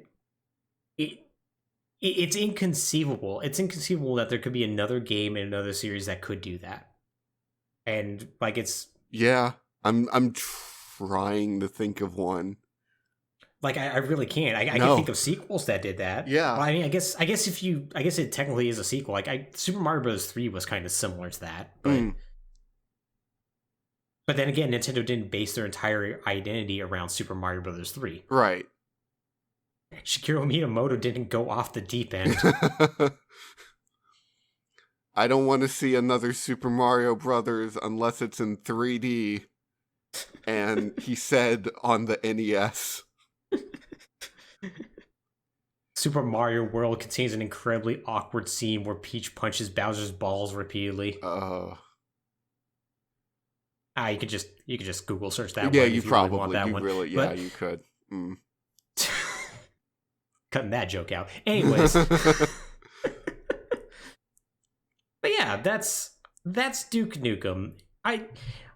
This is the first American franchise we've talked about on this podcast series. I feel like we picked a good one. Yeah, there's certainly a lot to unpack. Mm-hmm. And I'm going to be still unpacking quite a bit after I'm done with this.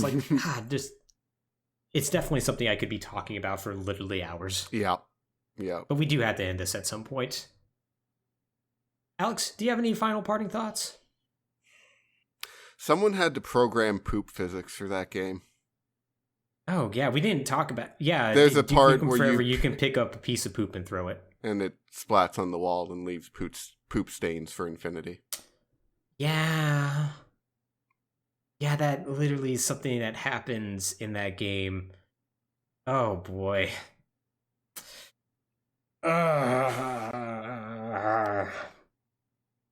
Yeah, somebody had to think of that. Yep. Think of it, code it, test it. Someone probably spent a day or two edge case testing, throwing poop at the wall. Oh my god. I guess on that note, if you're a developer who had to animate women raped by aliens puking and whatnot, email me and tell me how you felt about programming that. 'Cause boy, that must have been a really weird headspace. Yeah. But yeah, with that, I think we're going to go ahead and sign off. I'm Michael once again. Once again, it was with Alex. Thank you for riding through Duke Nukem with me. Thank you, everyone. And if y'all want to see this podcast and other episodes, ftp.podbean.com, or search for Falling Through Plotholes on Apple Podcasts or Google Play. And with that, take care, everybody. Goodbye.